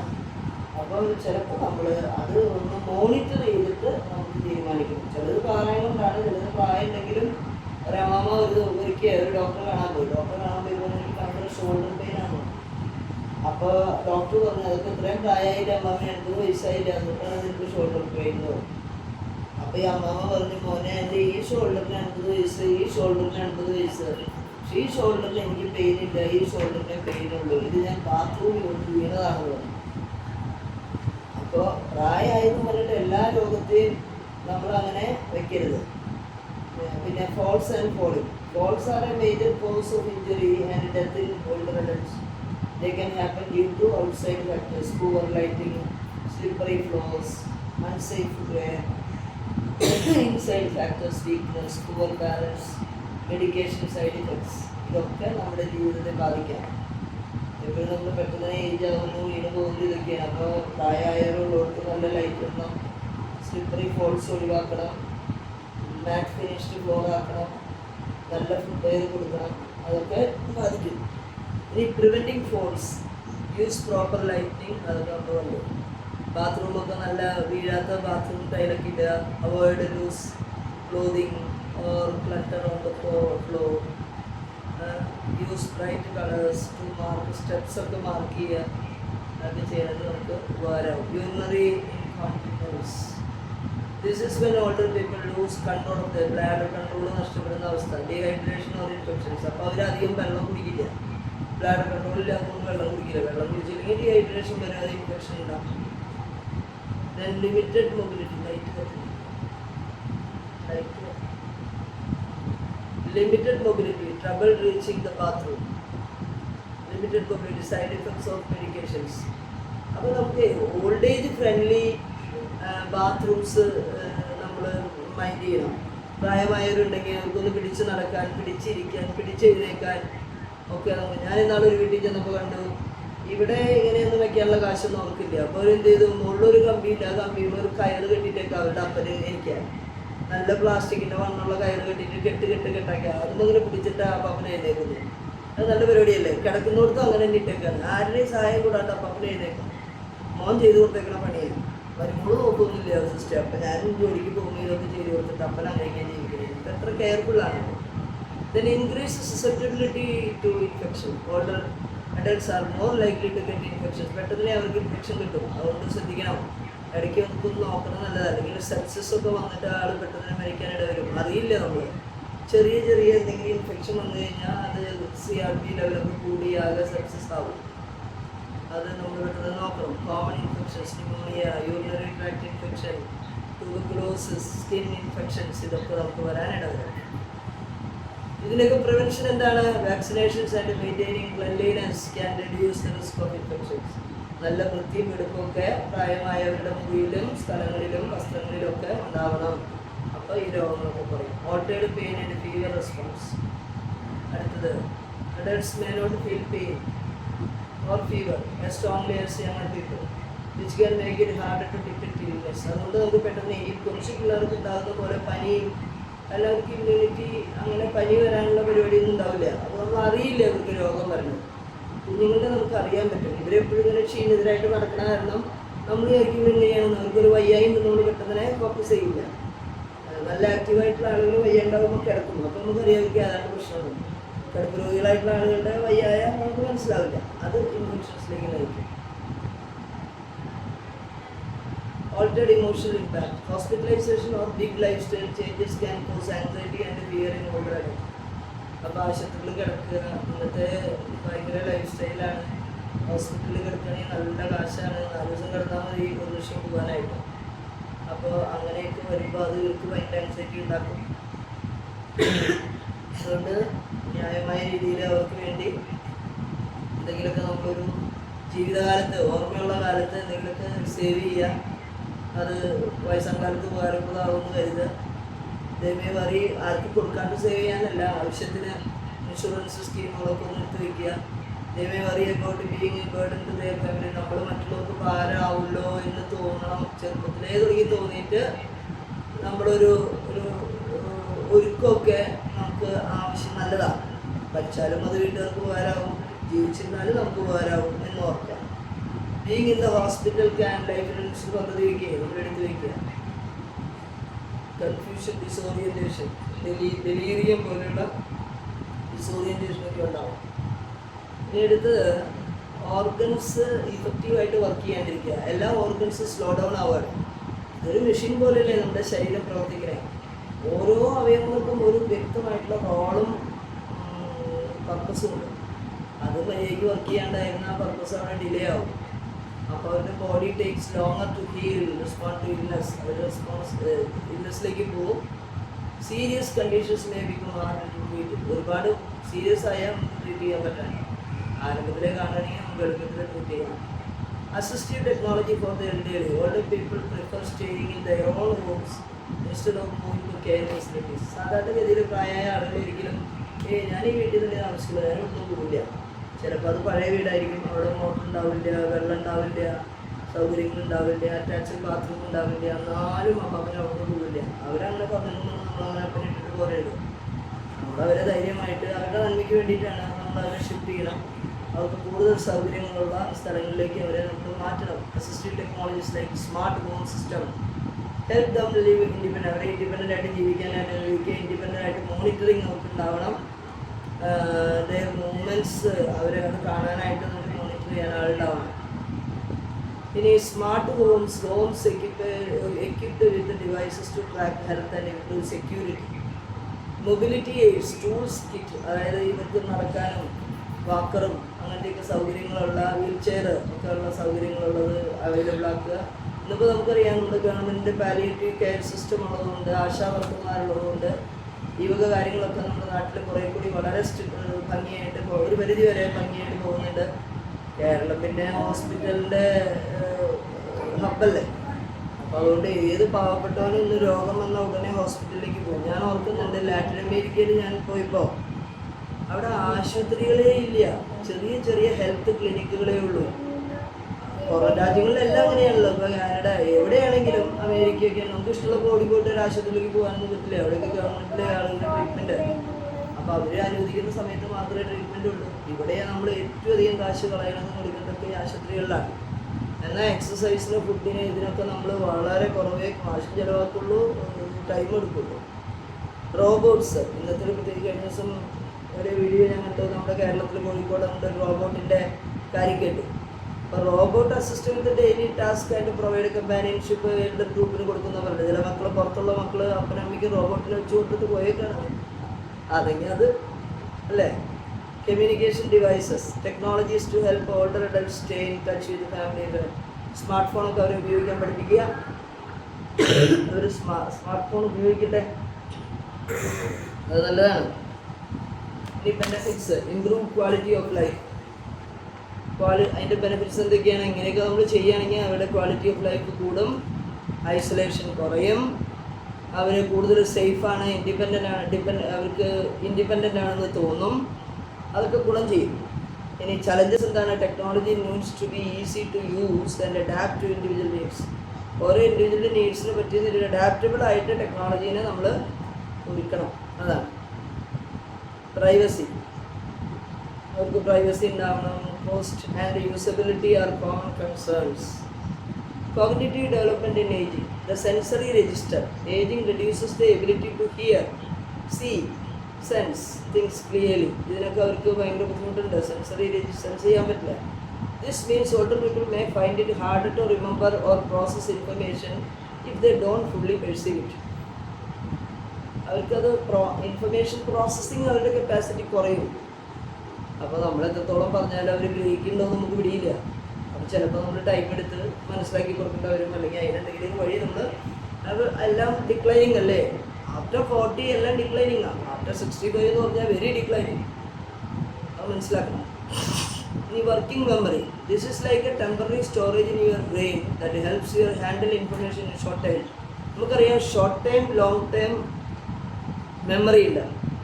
Like remembering a phone number for a few seconds. അതാണ് ഷോർട്ട് ടൈം എന്ന് പറയുന്നത്. ഇപ്പം ഞാൻ 248 എന്ന് പറഞ്ഞാൽ നിങ്ങളോട് പറയാൻ അപ്പോൾ തന്നെ പറയാം 248. സ്പാൻ ഓഫ് അറ്റൻഷൻ വളരെ കൂടുതലുള്ള ഒരു 6, 7, 8 ഡിജിറ്റ് വരെ കാണാണ്ട് പറയും. കുറച്ച് നേരത്തേക്ക് നമ്മൾ ഓർത്ത് വയ്ക്കും. അതിനാണ് short time. Older adults might find it harder to juggle multiple pieces of information at once. ഒരേ സമയത്ത് പല പീസ് അവർക്ക് കേൾക്കാനോ ഗ്രഹിക്കാനോ അവർക്ക് പറ്റിയെന്ന് വരില്ല. Writing things down or focusing on one task at A time can help. ഒരു സമയത്ത് ഒരു കാര്യം ചെയ്യാൻ പറ്റില്ല, പല കാര്യങ്ങളും അവർക്ക് കോൺസെൻട്രേറ്റ് ചെയ്യാൻ പറ്റില്ല. അപ്പോൾ ചിലപ്പോൾ നമ്മൾ പറയുന്നത് അവർക്ക് തിരിയില്ലെങ്കിൽ നമ്മളൊന്ന് അവിടെ എഴുതി വെക്കുന്ന രജിസ്റ്റർ കീപ്പ് ചെയ്യാം. അപ്പോൾ ആ രജിസ്റ്ററിൽ നമ്മൾ എഴുതി വെച്ചാൽ അവർക്കത് വായിച്ച് മനസ്സിലാക്കാൻ പറ്റും. ഞാൻ 10 ദിവസത്തേക്ക് പോകാനിട്ട് അമ്മേ എന്നും പറഞ്ഞിട്ട് അല്ലെങ്കിൽ നമ്മൾ പറഞ്ഞിട്ടുണ്ടാവും, അവരത് ഓർക്കണമെന്നില്ല. നമ്മൾ പോയി കഴിഞ്ഞ് വന്ന് വന്നാലും മോനെ 10 ദിവസത്തേക്ക് നിന്നെ കണ്ടില്ലല്ലോ, ഒരു വാക്ക് എന്നോട് പറഞ്ഞില്ലല്ലോ എന്ന് വരുമ്പോൾ പറയുന്നത് കേൾക്കുമ്പോഴേക്കും നമുക്ക് ദേഷ്യം വരും. തള്ളയ്ക്ക് ഓർമ്മയില്ലാത്തതിന് മനുഷ്യനെ കിടന്ന് കുറ്റം പറയാമെന്ന് നമ്മൾ ചീത്ത പറയും.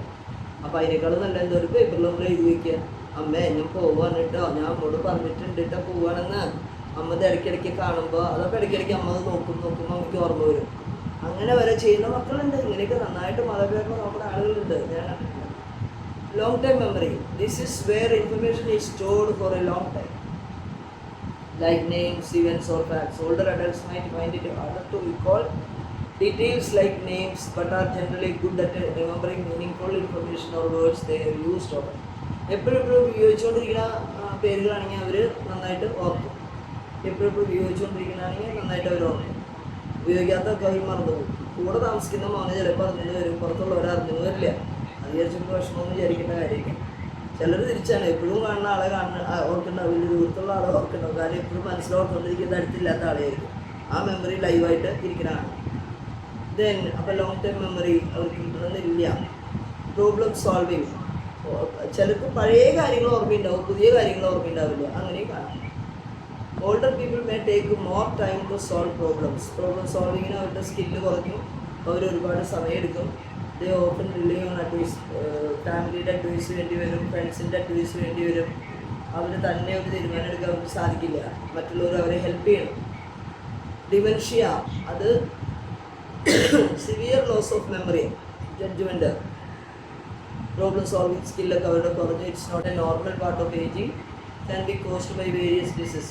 ഈ ഡിമെൻഷ്യ എന്ന് പറയുന്നത് പ്രായമായിട്ട് മാത്രം വരേണ്ട കാര്യമല്ല, അത് ചെറുപ്പക്കാർക്കും വരാം. ചില പ്രത്യേക കാരണങ്ങൾ കൊണ്ട് വരാവുന്ന രോഗമാണ് ഡിമെൻഷ്യ. പ്രായത്തിനും വരാം, അത് senile dementia. It can even happen to younger people, though it's more common in the older age. അടുത്ത് ഇൻറ്റഗ്രിറ്റി വേഴ്സസ് ഡെസ്പെയർ. അതാണ് റിക്സൺ പറയുന്ന ഓൾഡ് ഏജ് ഗ്രൂപ്പ്. 85+, അതാണ് integrity versus despair. In old age, people reflect on their lives. Integrity happens when they feel satisfied, accept their choices, and find the meaning in their life. ഈ 85 വയസ്സ് കഴിഞ്ഞാലും നന്നായിട്ട് ജീവിച്ച് life satisfaction ഉള്ള ആളുകളാണെങ്കിലും എനിക്ക് നല്ല ചുമയുണ്ട് കേട്ടോ. അതാണ് ഇടയ്ക്കിടയ്ക്ക് ചുമച്ച് ഞാൻ നിങ്ങളെ ശല്യപ്പെടുത്തണേ. നല്ല കോൾഡും ചുമയൊക്കെ ഉണ്ട്. എന്നാലും ഞാൻ ഈ ക്ലാസ് തീർക്കാമല്ലോ എന്ന് വിചാരിച്ചിട്ട് കഷ്ടപ്പെട്ടെടുക്കുന്നതാണ്. അപ്പോൾ ഓൾഡർ ഗ്രൂപ്പിനെ ഇൻറ്റഗ്രിറ്റി ഉള്ള ആളുകൾ എന്ന് പറഞ്ഞാൽ നന്നായിട്ട് ജീവിച്ച് നല്ല സാറ്റിസ്ഫാക്ഷൻ ഉള്ള ആളുകൾക്ക് ജനറേറ്റിവിറ്റിയിൽ കഴിഞ്ഞ കാലത്ത് ജീവിച്ച അഡൽട്ട്ഹുഡിൽ ലേറ്റർ അഡൽട്ട്ഹുഡിൽ ജീവിച്ച ആളുകൾക്ക് ഓൾഡ് ഏജിൽ ഇൻറ്റഗ്രിറ്റി ഉണ്ടാകും. അവിടെ സ്റ്റാഗ്നൻ്റ് ആയിരുന്ന ആളുകൾ ഇവിടെ ഡെസ്പെയർ ആകും, നിരാശ. ഡെസ്പെയർ ഹാപ്പൻസ് വേണ്ട റിഗ്രറ്റ്, അയ്യോ എനിക്ക് അങ്ങനെ ചെയ്യണ്ടായിരുന്നു, എൻ്റെ മോൻ അതെല്ലാം കൊടുത്തത് കഷ്ടമായി പോയി. ചില പേരൻസൊക്കെ വന്ന് പറയാറുണ്ട് എല്ലാം മോനെ എഴുതി കൊടുത്തു, അവരിപ്പോൾ എന്നെ നോക്കുന്നില്ല, അവരെന്നെ തള്ളിക്കളഞ്ഞു, feel bitter about how life turned out, ഇങ്ങനെയൊക്കെ ആവുമെന്ന് ഞാൻ ഒരിക്കലും പ്രതീക്ഷിച്ചില്ല എന്നൊക്കെ നഷ്ടങ്ങളുടെ കഥകൾ ഓർത്തുകൊണ്ടിരിക്കുന്ന പാരൻസിനെ കണ്ടിട്ടുണ്ട്. അടുത്ത ഡിസെൻഗേജ്മെൻറ്റ് വേഴ്സസ് ആക്ടിവിറ്റി. ഞാൻ നേരത്തെ പറഞ്ഞതാ, വീണ്ടും ഞാൻ ആവർത്തിക്കുന്നില്ല. ഡിസെൻഗേജ്മെൻറ്റ് തിയറി എന്ന് പറഞ്ഞാൽ ഞാൻ പറഞ്ഞില്ലേ, അവർ വിചാരിക്കണേ എപ്പോഴും പ്രായമായി കഴിഞ്ഞാൽ എല്ലാത്തിനും മാറി നടക്കണം, ഒറ്റയ്ക്ക് ഇരിക്കണമെന്നാണ്. അത് തെറ്റാണ്. ആക്ടിവിറ്റിക്കാരെന്താ തീരുമാനിക്കണേ, അങ്ങനെ ഒരു ഇല്ല, നമ്മൾ എപ്പോഴും ഇൻവോൾവ് ചെയ്തുകൊണ്ടിരിക്കണം എന്നാണ്. ഇത് രണ്ടും ശരിയല്ല. മറ്റൊരു രീതി, ശരിയായ രീതിയാണ് continuity theory.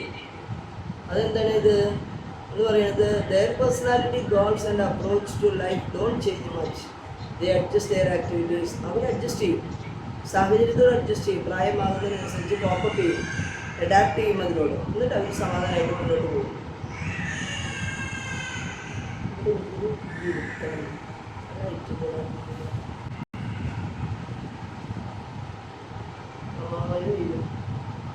Generativity in late adulthood. As people age, they find ways to stay productive and give back to society. This can include working, continuing education, volunteering and maintaining close family relationships. അതായത് പ്രൊഡക്റ്റീവായിട്ട് ഒരാൾ ഇരിക്കാൻ വേണ്ടിയിട്ടുള്ള വഴികൾ അവർ കണ്ടെത്താമെന്നുള്ളതാണ്. അതിനെന്താ, അവർ work ചെയ്തുകൊണ്ടിരിക്കുക, എന്തെങ്കിലും ചെറിയ ജോലി അവർക്ക് പറഞ്ഞ പോലെ ചെയ്തുകൊണ്ടിരിക്കുക, എഡ്യൂക്കേഷൻ കണ്ടിന്യൂ ചെയ്യുക. ഇപ്പോൾ നിങ്ങളൊക്കെ ഈ കോഴ്സ് ചെയ്യുന്നത് എന്തുകൊണ്ടാണ്? നിങ്ങളുടെ മെമ്മറിയിൽ ഡെവലപ്പ് ചെയ്യാനാണ്. ഇത് നിങ്ങൾക്ക് ഏജിങ്ങിനെ വളരെയധികം ലേറ്റ് ആക്കും. അത് ഒത്തിരി നല്ലതാണ്. എന്തെങ്കിലും നമ്മൾ പഠിച്ചുകൊണ്ടിരിക്കണം, പുതിയ അറിവുകൾ. നമ്മൾ വെറുതെ ഇരിക്കരുത്. അത് വളണ്ടിയർ ചെയ്ത് നമ്മൾ ഇനീഷ്യേഷൻ എടുത്ത് നമ്മൾ കാര്യങ്ങൾ ചെയ്യണം. അതുപോലെ ക്ലോസ് ഫാമിലി റിലേഷൻഷിപ്പിനെ മെയിൻറ്റെയിൻ ചെയ്യണം, ഫ്രണ്ട്സിൻ്റെ റിലേഷൻഷിപ്പിനെ മെയിൻറ്റെയിൻ ചെയ്യണം. ഇപ്പോൾ നിങ്ങൾക്ക് ഈ ഒരു ഗ്രൂപ്പ് നമുക്ക് കിട്ടി, ഈ ഗ്രൂപ്പിൻ്റെ ബന്ധം നിങ്ങൾക്ക് നിലനിർത്തണം, നല്ലതാണ്.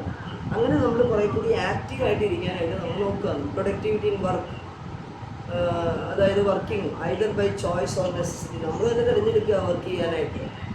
ആവശ്യമനുസരിച്ച് മാത്രമല്ല, നമ്മൾ തീരുമാനിക്കുക എനിക്ക് എന്തെങ്കിലും വർക്ക് ചെയ്യും. ചിലപ്പോൾ പള്ളിയിലൊരു ചാരിറ്റി വർക്കിലായിരിക്കും നമ്മൾ ഇടപെടണേ. Retiring abruptly or being forced out of the work can be difficult, especially for men who may feel a loss of identity. Women might find it easier to adjust. പെണ്ണുങ്ങൾക്ക് കുറച്ചുകൂടി എളുപ്പമാണ് adjusted ആവാൻ, അവർക്ക് balance ചെയ്യും. കാരണം കുടുംബത്തിൽ ഒരുപാട് റോളുകൾ ഉണ്ടാവും. ആണുങ്ങൾക്ക് അത്ര റോള് കുടുംബത്തിൽ ഉണ്ടാവില്ല. നല്ലോണം വർക്ക് ചെയ്യുന്ന ആളുകൾക്ക് ഇഷ്ടം പോലെ ഉണ്ടാവില്ല. കൃഷിയിലേക്ക് തിരിയുന്ന ആളുകളുണ്ട്, വീട്ടിലെ ജോലികളൊക്കെ അവർ തന്നെ ചെയ്യുക, ഗാർഡനിങ്ങിലേക്ക് തിരിയുന്ന ആളുകളുണ്ട്. അങ്ങനെ എന്തെങ്കിലുമൊക്കെ ജോലികൾ നമ്മൾ ചെയ്യണം. ഫിനാൻഷ്യൽ സ്ട്രഗിൾ ഇല്ലാണ്ടിരിക്കാൻ നല്ല കാലത്ത് എന്തെങ്കിലുമൊക്കെ ചെയ്യുക. പ്രത്യേകിച്ച് സ്ത്രീകൾക്ക് അങ്ങനെ ഒരു പ്രശ്നം ഉണ്ടാവും. ഭർത്താക്കന്മാർ മരിച്ചു പോയാൽ പിന്നെ മക്കൾ ചിലപ്പോൾ പെണ്ണുങ്ങൾക്ക് കാശ് കൊടുക്കുന്നു വരില്ല. ഡ്യൂ ടു സ്മോളർ റിട്ടയർമെൻറ്റ്, ചിലർ നിസ്സാര ജോലിയൊക്കെ ആണെങ്കിൽ റിട്ടയർമെൻറ്റ് സേവിങ്സ് ഒന്നും ഉണ്ടാവുന്നില്ല. നല്ല കാലത്ത് ലോണൊക്കെ എടുത്ത് പ്രോവിഡൻറ്റ് ഫണ്ടൊക്കെ അവസാനിപ്പിച്ചിട്ടുണ്ടാവും മക്കളുടെ കല്യാണത്തിന്. അപ്പോൾ പിന്നെ ജീവിതം ദുസ്സഹമാവും. അപ്പോൾ നിങ്ങൾ വിചാരിക്കണം, കുറച്ച് സ്ഥലമൊക്കെ വിറ്റിട്ടായാലും കുറച്ച് പൈസയൊക്കെ ഡെപ്പോസിറ്റ് ചെയ്യാനും ഒരു ലൈഫ് ഇൻഷുറൻസ് കൂടാനും ഹെൽത്ത് ഇൻഷുറൻസ് കൂടാനും ഒക്കെ മനസ്സ് വെച്ച് അങ്ങനെയുള്ളൊരു വഴിയൊക്കെ കാണാൻ. പ്രായമായ മാതാപിതാക്കൾക്ക് ഒരു ലംസം എമൗണ്ട് നമുക്ക് ശമ്പളം കിട്ടുമ്പോൾ അവരുടെ പാരൻസിൻ്റെ കയ്യിൽ കൊടുക്കാനും, ഒരുപാടൊന്നുമില്ലെങ്കിലും കുറച്ചാണെങ്കിലും അവർക്കൊരു മിഠായി മേടിക്കാൻ തോന്നുകയാണെങ്കിൽ മിഠായി മേടിക്കാനുള്ള ഒരു കാശ് അവരുടെ കയ്യിൽ ഉണ്ടാകുന്നൊരവസ്ഥയുണ്ടാകും. Education enhances their quality life even for those care facilities. അത് എൻഹാൻസ് ചെയ്യും. Volunteering face to face and virtually. Many older adults volunteer. നമുക്കറിയാം ഈ അഡൽട്ട്ഹുഡിൽ നമ്മൾ വളണ്ടിയർ ഓർഗനൈസേഷൻസിലൊക്കെ വളണ്ടിയർ ചെയ്ത് വർക്ക് ചെയ്യണം. നൈബർഹുഡിൻ്റെ ഫ്രണ്ട്സിനെയൊക്കെ സഹായിക്കാനായിട്ട് നമുക്ക് തയ്യാറാവണം. അങ്ങനെ ഇപ്പോൾ ഒരു നീഡി പേഴ്സണെ കണ്ട അവർക്ക് വേണ്ടി നമ്മൾ വർക്ക് ചെയ്യുക. നമുക്ക് ചെയ്യാവുന്ന ഇൻ്റലക്ച്വൽ വർക്ക് നമുക്ക് ചില ആപ്ലിക്കേഷൻസ് ഫോംസ് ഫില്ലപ്പ് ചെയ്ത് കൊടുക്കുക. പാവപ്പെട്ട എഡ്യൂക്കേഷൻ ഇല്ലാത്ത ആളുകൾക്ക് പെൻഷന് വേണ്ടിയുള്ള അപ്ലിക്കേഷൻ, കുറേ കാര്യങ്ങളുണ്ടല്ലോ. എല്ലാ കാര്യങ്ങളും നമുക്ക് നമ്മുടെ അറിവ് നമുക്ക് പങ്കുവയ്ക്കാം, എല്ലാം പങ്കുവയ്ക്കാം. റിലീജിയസ് ആക്ടിവിറ്റീസിൽ നമ്മൾ ഇൻവോൾവ് ചെയ്യുക, അതൊരു ഓപ്പർച്യൂണിറ്റിയാണ്. പിന്നെ സോഷ്യൽ റിലേഷൻഷിപ്സ് നമ്മൾ മെയിൻറ്റെയിൻ ചെയ്യുക, ഗ്രാൻഡ് പാരൻറ്റിങ് സ്റ്റൈൽസ് നമ്മൾ കീപ്പപ്പ് ചെയ്യുക, അവരുള്ളിടത്തോളം കുട്ടികളെ എൻഗേജ് ചെയ്യുക. ഇത് നമുക്കറിയാം, അതിൻ്റെ പ്രശ്നം റിമോട്ട് ഗ്രാൻഡ് പാരൻസ് ആണ്, കുട്ടികളിൻ്റെ വീട്ടിൽ നിന്നുള്ളൊരു പ്രോബ്ലമാണ്. എന്നാലും അവർ സോഷ്യൽ മീഡിയയിലൂടെ അവരെ വിളിക്കാനും അവരെ കണ്ടെത്താനും ഇടയ്ക്ക് ഒരു വീഡിയോ കോളൊക്കെ ചെയ്യാനും ഒരു ഗ്രൂപ്പ് കോളൊക്കെ ചെയ്ത് വീട്ടിലെല്ലാവരും കൂടി ഗ്രൂപ്പ് കോളൊക്കെ ചെയ്യാനായിട്ട് തയ്യാറാവുക. ബർത്ത്ഡേക്ക് നമുക്ക് ഘോഷിക്കുക, അങ്ങനെയൊക്കെ നമുക്ക് ചെയ്തത് നല്ലതാണ്. Companionate grandparents. They enjoy spending time with their grandchildren, but do not interfere in parenting. Grandparents ചെയ്യാനുള്ള കാര്യം എന്താണ്? ഗ്രാൻഡ് ഇൻവോൾവ് ചെയ്യണം കുട്ടികളുടെ കൂടെ, പക്ഷേ പാരൻറ്റിങ്ങിൽ നിങ്ങൾ ഇടപെടില്ല, പ്രായമായാലും ഇടപെടില്ല. കുട്ടികളുടെ മാതാപിതാക്കൾ തന്നെ കുട്ടികളെ വളർത്തട്ടെ. More like friends, providing support and companionship with them, taking control. Control എടുക്കാൻ തന്നെ കുട്ടികളെ പോലെ അവരോട് ഇടപെടാൻ നമുക്ക് പറ്റണം. Involve grand parents, actively participate in there grand children's life, sometimes even living വിത്ത് ദം, അവരുടെ കൂടെ ജീവിക്കാൻ, അവരോട് ഇടപഴകി ജീവിക്കാം. Marriage and divorce. Marriage improvement. As couples age, their marriage often improves due to reduced emotional intensity and conflicts. Couples വളരും തോറും അവരുടെ emotional intensity reduce ചെയ്യാം. ഡ്യൂ ടു റെഡ്യൂസ് എന്താണ് ഇൻറ്റൻസിറ്റി ആൻഡ് കോൺഫിഡൻസ്.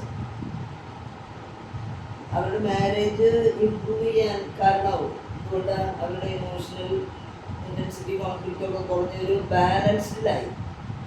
അതുകൊണ്ട് അവർ കോൺഫ്ലിക്റ്റൊക്കെ കുറഞ്ഞ് ഡിവോഴ്സിൻ്റെ റേറ്റ് കുറയും. പക്ഷേ ഈയിടെയായിട്ട് നമ്മുടെ കേരളത്തിൽ ഒരു പ്രതിഭാസം കാണുന്നുണ്ട്, ഗ്രേ ഡിവോഴ്സ്. അത് നിങ്ങളൊന്ന് നോട്ട് ചെയ്യാൻ നല്ലത്. 60 കഴിഞ്ഞവരുടെ ഇടയിലും ഡിവോഴ്സ് നടക്കുന്നുണ്ടെന്നുള്ളതാണ് ഇന്നൊരു സത്യം. അപ്പോൾ പെണ്ണുങ്ങളൊക്കെ ചിലർ 50 ലക്ഷം നഷ്ടപരിഹാരം, 1 കോടി നഷ്ടപരിഹാരമൊക്കെ ചോദിച്ചിട്ടാണ് ഡിവോഴ്സ് കൊടുക്കുന്നത്. അത് നല്ല കാലത്തൊന്നും ജനിച്ചിട്ടൊന്നും ഒന്നും കിട്ടിയിട്ടില്ല. ഇപ്പോൾ പ്രായമായി മരിക്കുന്നതിന് കുറച്ച് കാശ് സ്വന്തം പേരിൽ കിട്ടാനുള്ള കാര്യമാണ് പറയുന്നത്. ഡിവോഴ്സ് കിട്ടിക്കഴിഞ്ഞാൽ ഞാൻ അയാൾ നോക്കിക്കോളാം എന്ന് പറയുന്നത്. അങ്ങനെ പറയുന്ന പെണ്ണുങ്ങളെ ഞാൻ പറയുന്നത്. അപ്പോൾ കാരണം ജീവിച്ചിരിക്കുമ്പോൾ ഈ അപ്പൻ അമ്മയ്ക്കൊന്നും കൊടുക്കില്ല, ഒക്കെ മക്കളുടെ പേരിൽ എഴുതി വെച്ചിട്ടാവും. മക്കളാണെങ്കിൽ അമ്മയുടെ ആരുമില്ല, അവർ പുറത്തായിരിക്കും. അങ്ങനെ ഒരുപാട് അബദ്ധങ്ങൾ സംഭവിക്കുന്നുണ്ട്. അപ്പോൾ children have grown house hold responsibilities are usually well established leading fever disputes. അപ്പോൾ നമ്മൾ വീട്ടിൽ ചെയ്യാൻ ഉത്തരവാദിത്തങ്ങളൊക്കെ കൃത്യം റെസ്പോൺസിബിലിറ്റി എടുത്ത് അത് എസ്റ്റാബ്ലിഷ് ചെയ്യുകയാണെങ്കിൽ ടെൻഷൻസ് കുറയും. അത് ഓർക്കുക. Gender difference. Women may feel burdened by caregiving responsibilities, especially if their husband is ill. അതായത് ഭർത്താവ് രോഗിയാണെങ്കിൽ സ്ത്രീകൾ ഓവർബേൺഡാവും, അവർക്ക് ബേർഡനാവും, അവർക്ക് വേദനിച്ചുണ്ടാവും. എന്നാൽ സ്ത്രീ രോഗിയായാലും ഭർത്താക്കന്മാർ അങ്ങനെയാവുന്നത് വളരെ കുറവാണ്. കാരണം ഭർത്താക്കന്മാർക്ക് നമ്മുടെ നാട്ടിലെ ഏജ് കൂടുതലാണ്, നമുക്ക് കൂടുതൽ പ്രായമാവുന്ന ഭർത്താക്കന്മാരാണ് മരിക്കുന്നത്. They may also take on role of organizing activities, adjusting to their spouse new routine. അതൊക്കെ ഒരു ടെൻഷനാണ്. Physical intimacy. Older couples may still engage in physical affection, but focus more on activities like cuddling, emotional closeness rather than sexual intercourse. Sexual intercourse അപ്പുറത്ത് ലൈംഗിക കളികൾ, intimate കളികൾ ഈ old couple തമ്മിൽ ഉണ്ടാകുന്നത് ഫിസിക്കൽ ഇൻറ്റിമസി കൂട്ടാൻ അവരെ ഹെൽപ്പ് ചെയ്യും. അവർക്ക് ഡോപാമിൻ്റെ അളവ് കൂട്ടും. അത് അവരുടെ ജീവിതത്തെ കുറച്ചുകൂടി സന്തോഷകരമാണ്. അതിന് ഓൾഡ് ഏജ് കപ്പിളിനെ നമ്മൾ ഒരുമിച്ച് നിർത്തണം. ചില കുട്ടികളുടെ ഒരു ഇതുണ്ട്, 6 മാസം അപ്പനെയും അമ്മേനെയും മാറ്റുക. അവർക്ക് പുറത്ത് ജീവിക്കാൻ എളുപ്പത്തിന് കുട്ടികൾ വരുമ്പോൾ വീട്ടിലാളുണ്ടാവാൻ 6 മാസത്തേക്ക് അപ്പനെ കൊണ്ടുപോയി, അല്ലെങ്കിൽ അപ്പനയുടെ കുടുംബം തള്ളി അമ്മേനെ കൊണ്ടുപോയി. എന്തൊരു കഷ്ടമുണ്ട്. അപ്പോൾ ഈ പ്രായമായവർക്ക് അവരുടെ നീഡ്സ് ഇല്ലേ? അപ്പം ഞാൻ പറയും പാരൻസിനോട്, നിങ്ങൾ പോകരുത്, അവരെങ്ങനെയെങ്കിലും ജീവിക്കട്ടെ. നിങ്ങളുടെ കാര്യങ്ങൾ നിങ്ങൾ നോക്കണമെങ്കിൽ 2 ആളെ കൂടി അവരോട് കൊണ്ടുപോകാൻ പറയും. അതാണ് ചൂടിശ്ശേരി വിഡോ യൂസിങ് സ്പൗസ്. ഒരാൾ മരിച്ചു കഴിഞ്ഞാൽ അത് വളരെ ദുഃഖമുള്ള കാര്യമാണ്. പ്രത്യേകിച്ച് ആണുങ്ങൾ ഇരുന്നിട്ട് പെണ്ണുങ്ങൾ മരിക്കുകയാണെങ്കിൽ കൂടുതൽ ദുഃഖമായിരിക്കും.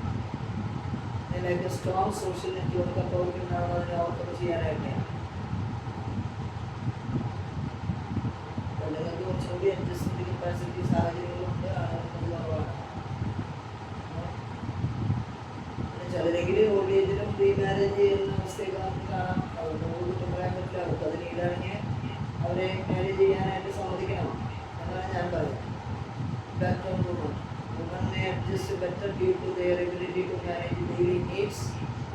and stronger social network.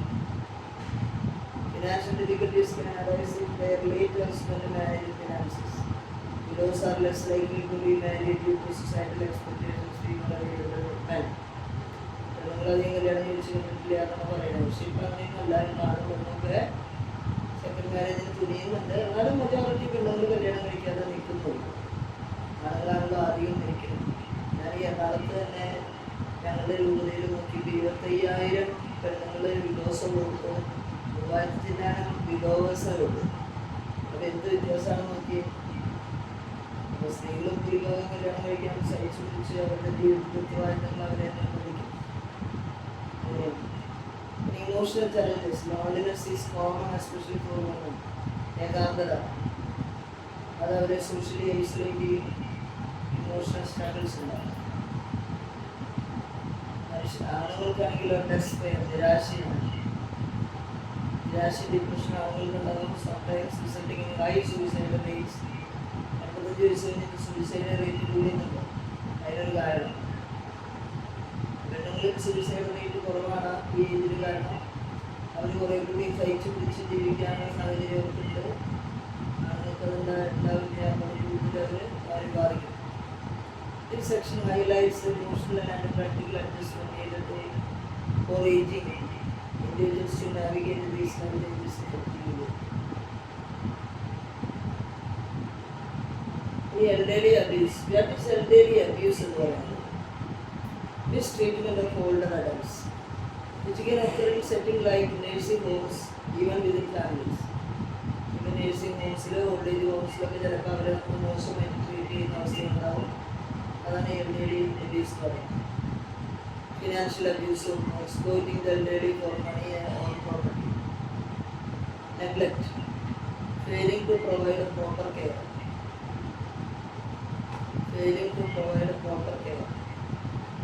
Proper care കൊടുക്കാതിരിക്കുക, ഫുഡ് കൊടുക്കാതിരിക്കുക, ആവശ്യത്തിന് മരുന്ന് കൊടുക്കില്ല, ഹൈജീൻ നോക്കില്ല. അപ്പോൾ അവർക്ക് വിക്ടിംസായി. Elderly individuals who are frail, impaired, dependent on others. അവർ എപ്പോഴും മറ്റുള്ളവരെ ഡിപ്പെൻഡ് ചെയ്യേണ്ട ഇരകളായിട്ട് മാറുന്നു. Often family members of care givers abusers ആയിട്ട് മാറും. സ്വന്തക്കാരെ എന്നെ കൊല്ലുന്ന അവസ്ഥ വരെ നമ്മുടെ നാട്ടിൽ ഇപ്പോൾ കാണുന്നുണ്ടല്ലോ. Victim are often hesitant to report abuse. ഈ അബ്യൂസ് നടന്നാലും മോൻ എന്നെ തല്ലി, മോൻ എന്നെ കൊല്ലാൻ നോക്കി, നീ അമ്മ ഒരിക്കലും പറയില്ലേ, അപ്പം ഒരിക്കലും പറയില്ല. അപ്പോൾ അവർക്ക് പുറം ലോകം അറിയണമെന്നില്ല. അത് സഹിക്കും. Legal action can be slow. അവിടെ എന്തെങ്കിലും ഉണ്ടായാലും ലീഗൽ ആക്ഷനൊന്നുമില്ല. കയ്യിലുള്ളവർ കാര്യക്കാരാണ്, ചെറുപ്പക്കാരാ മക്കളെ ഫോഴ്സ് ചെയ്ത് കാശ് കൊടുത്ത് അതൊക്കെ അതുകൊണ്ട് ഭയങ്കര പ്രശ്നങ്ങളാണ്. ലീഗൽ ജസ്റ്റിസ് നമുക്കില്ല.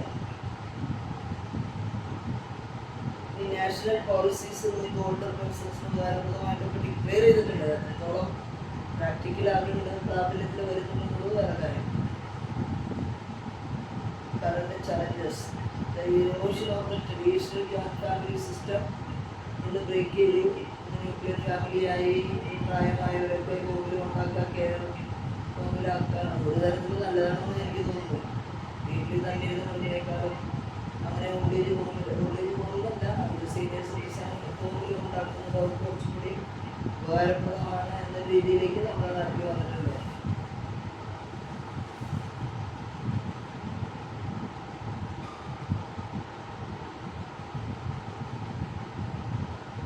സ്റ്റേറ്റ് പോളിസി അതൊക്കെ നിങ്ങൾ വായിച്ചു വയ്ക്കാൻ മതി. കോഡ് ഓഫ് ക്രിമിനൽ പ്രൊസീജിയർ ഒക്കെ വായിച്ചു നോക്കാം. India adoption and maintenance act, maintenance and welfare of parents and senior citizen act 2007 role of state government. State government റോളുണ്ട് അല്ലേ? പ്രായമായവരെ, തങ്ങളുടെ പ്രായമായ സീനിയർ സിറ്റിസൺസിനെ നോക്കാൻ ഗവൺമെൻറ്റിന് ഉത്തരവാദിത്വമുണ്ട്. അതിനൊരു കാര്യമാണ് റിവേഴ്സ് മോർട്ടേജ് സിസ്റ്റം. ഇത് പല പ്രായമായവർക്ക് അറിയില്ല. അത് നമ്മൾ പറഞ്ഞ് മനസ്സിലാക്കി കൊടുക്കണം. കാരണം ഇവർ സ്വത്ത് നോട്ട് പേരിൽ എഴുതി കൊടുത്തിട്ടുണ്ടെങ്കിൽ തിരിച്ചെടുക്കാനുള്ള വകുപ്പുണ്ട്.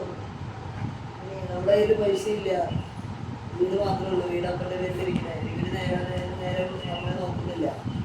വീട് കൊണ്ടുപോയി ബാങ്കിൽ പ്രിന്റ് ചെയ്തിട്ട് അവരോട് പറയണ അതിൻ്റെ ആധാരം കൊണ്ട് കൊടുക്കുന്നെങ്കിൽ എല്ലാ മാസം 5000 രൂപ തരണം ചിലവിനാണ്.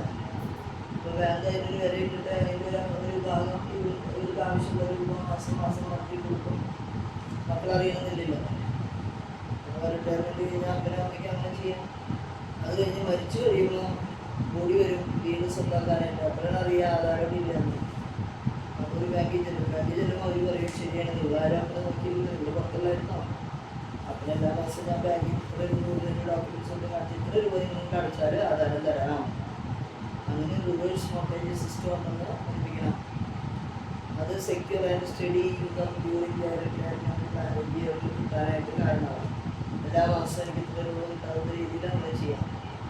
ന്യൂ പെൻഷൻ സ്കീം നമുക്കറിയാം, നമ്മൾ എത്ര രൂപ ഇടുന്നു അത്രയും രൂപ ഗവൺമെൻറ് ഇടും. അപ്പോൾ നമുക്ക് പറ്റിയ രീതിയിലുള്ള ഒരു പെൻഷൻ സ്കീം നമ്മളെടുക്കുക. Health and family welfare provides. ഗവൺമെൻറ്റൊക്കെ ഇപ്പോൾ 70 വയസ്സ് കഴിഞ്ഞവർക്ക് ഇൻഷുറൻസ് ഉണ്ട്, ബ്ലഡ് ചെക്കപ്പ് ഉണ്ട്, അങ്ങനെ കുറേ കാര്യങ്ങൾ പല സ്റ്റേറ്റിലും പലതരത്തിലുണ്ട്. ട്രാവൽ, സീനിയർ സിറ്റിസൺ ഡൽഹിയിലൊക്കെ ഒന്ന് ഫ്രീ ആണ് യാത്ര, പെണ്ണുങ്ങൾക്ക് ഫ്രീ ആണ്. അതുപോലെയൊക്കെ നമുക്ക് കൺസെഷൻസ് ഉണ്ട്. സീനിയർ സിറ്റിസൺ നമുക്കറിയാമല്ലോ, ട്രെയിനൊക്കെ കൺസെഷൻ ഇല്ല. Indian railway offers 30% discount. അത് പിടിച്ചു വളർന്നെന്ന് തോന്നുന്നു. ഫ്ലൈറ്റിന് 50% ഉണ്ടായിരുന്നു ഫോർ സീനിയർ മെൻ, അത് കളഞ്ഞതാണ് തോന്നുന്നു. ഇന്ത്യൻ എയർലൈൻസ് പ്രൊവൈഡ് 50% ഡിസ്കൗണ്ട് ഒരിടയ്ക്ക് ഉണ്ടായിരുന്നു, അപ്പോൾ അങ്ങനെയില്ല തോന്നുന്നു. അങ്ങനെയൊക്കെയുള്ള കാര്യങ്ങൾ നമ്മൾ ഇതിന് വേണ്ടി ഉണ്ടാക്കുന്നതാണ് ഗവൺമെൻറ്. ബാങ്കിങ് അവരുടെ പേരിൽ ഡെപ്പോസിറ്റ് ഇട്ടാൽ പലിശ കൂടുതൽ കൊടുക്കുക, അങ്ങനൊരു സ്കീം ഉണ്ടായിരുന്നു. ഹൗസിങ് സ്കീം ഉണ്ട്. പ്രായമായവർക്ക് കാര്യങ്ങളുണ്ട്, ചെറിയ പലിശയ്ക്ക് അവർക്ക് കാശ് കൊടുക്കും. Miscellaneous legal cases involving senior citizen are given priority to option faster resolve. Annapurna സ്കീമിലെ government 10 kg free food weights വരും. ഇതൊക്കെ വെച്ചിട്ട് address financial health housing recreation needs of elderly people in India. അത് അവർക്ക് ഉപകാരപ്രദമാണ്. ലക്ഷ്മിനോ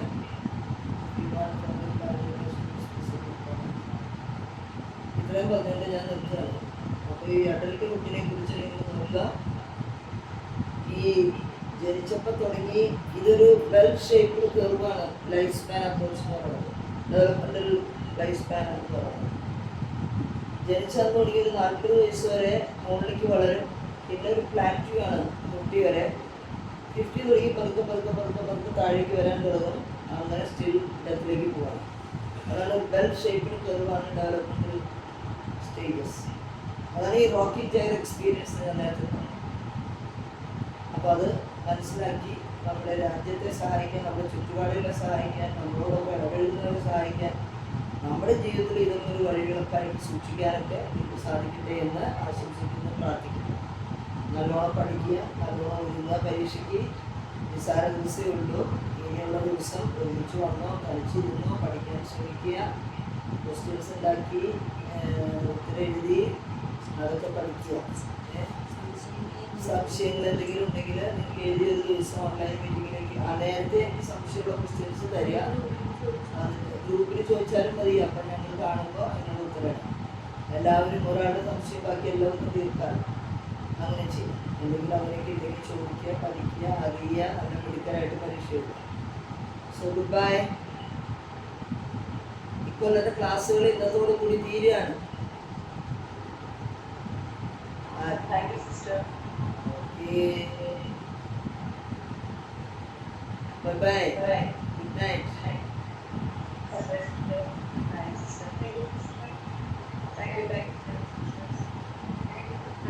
ഓക്കെ.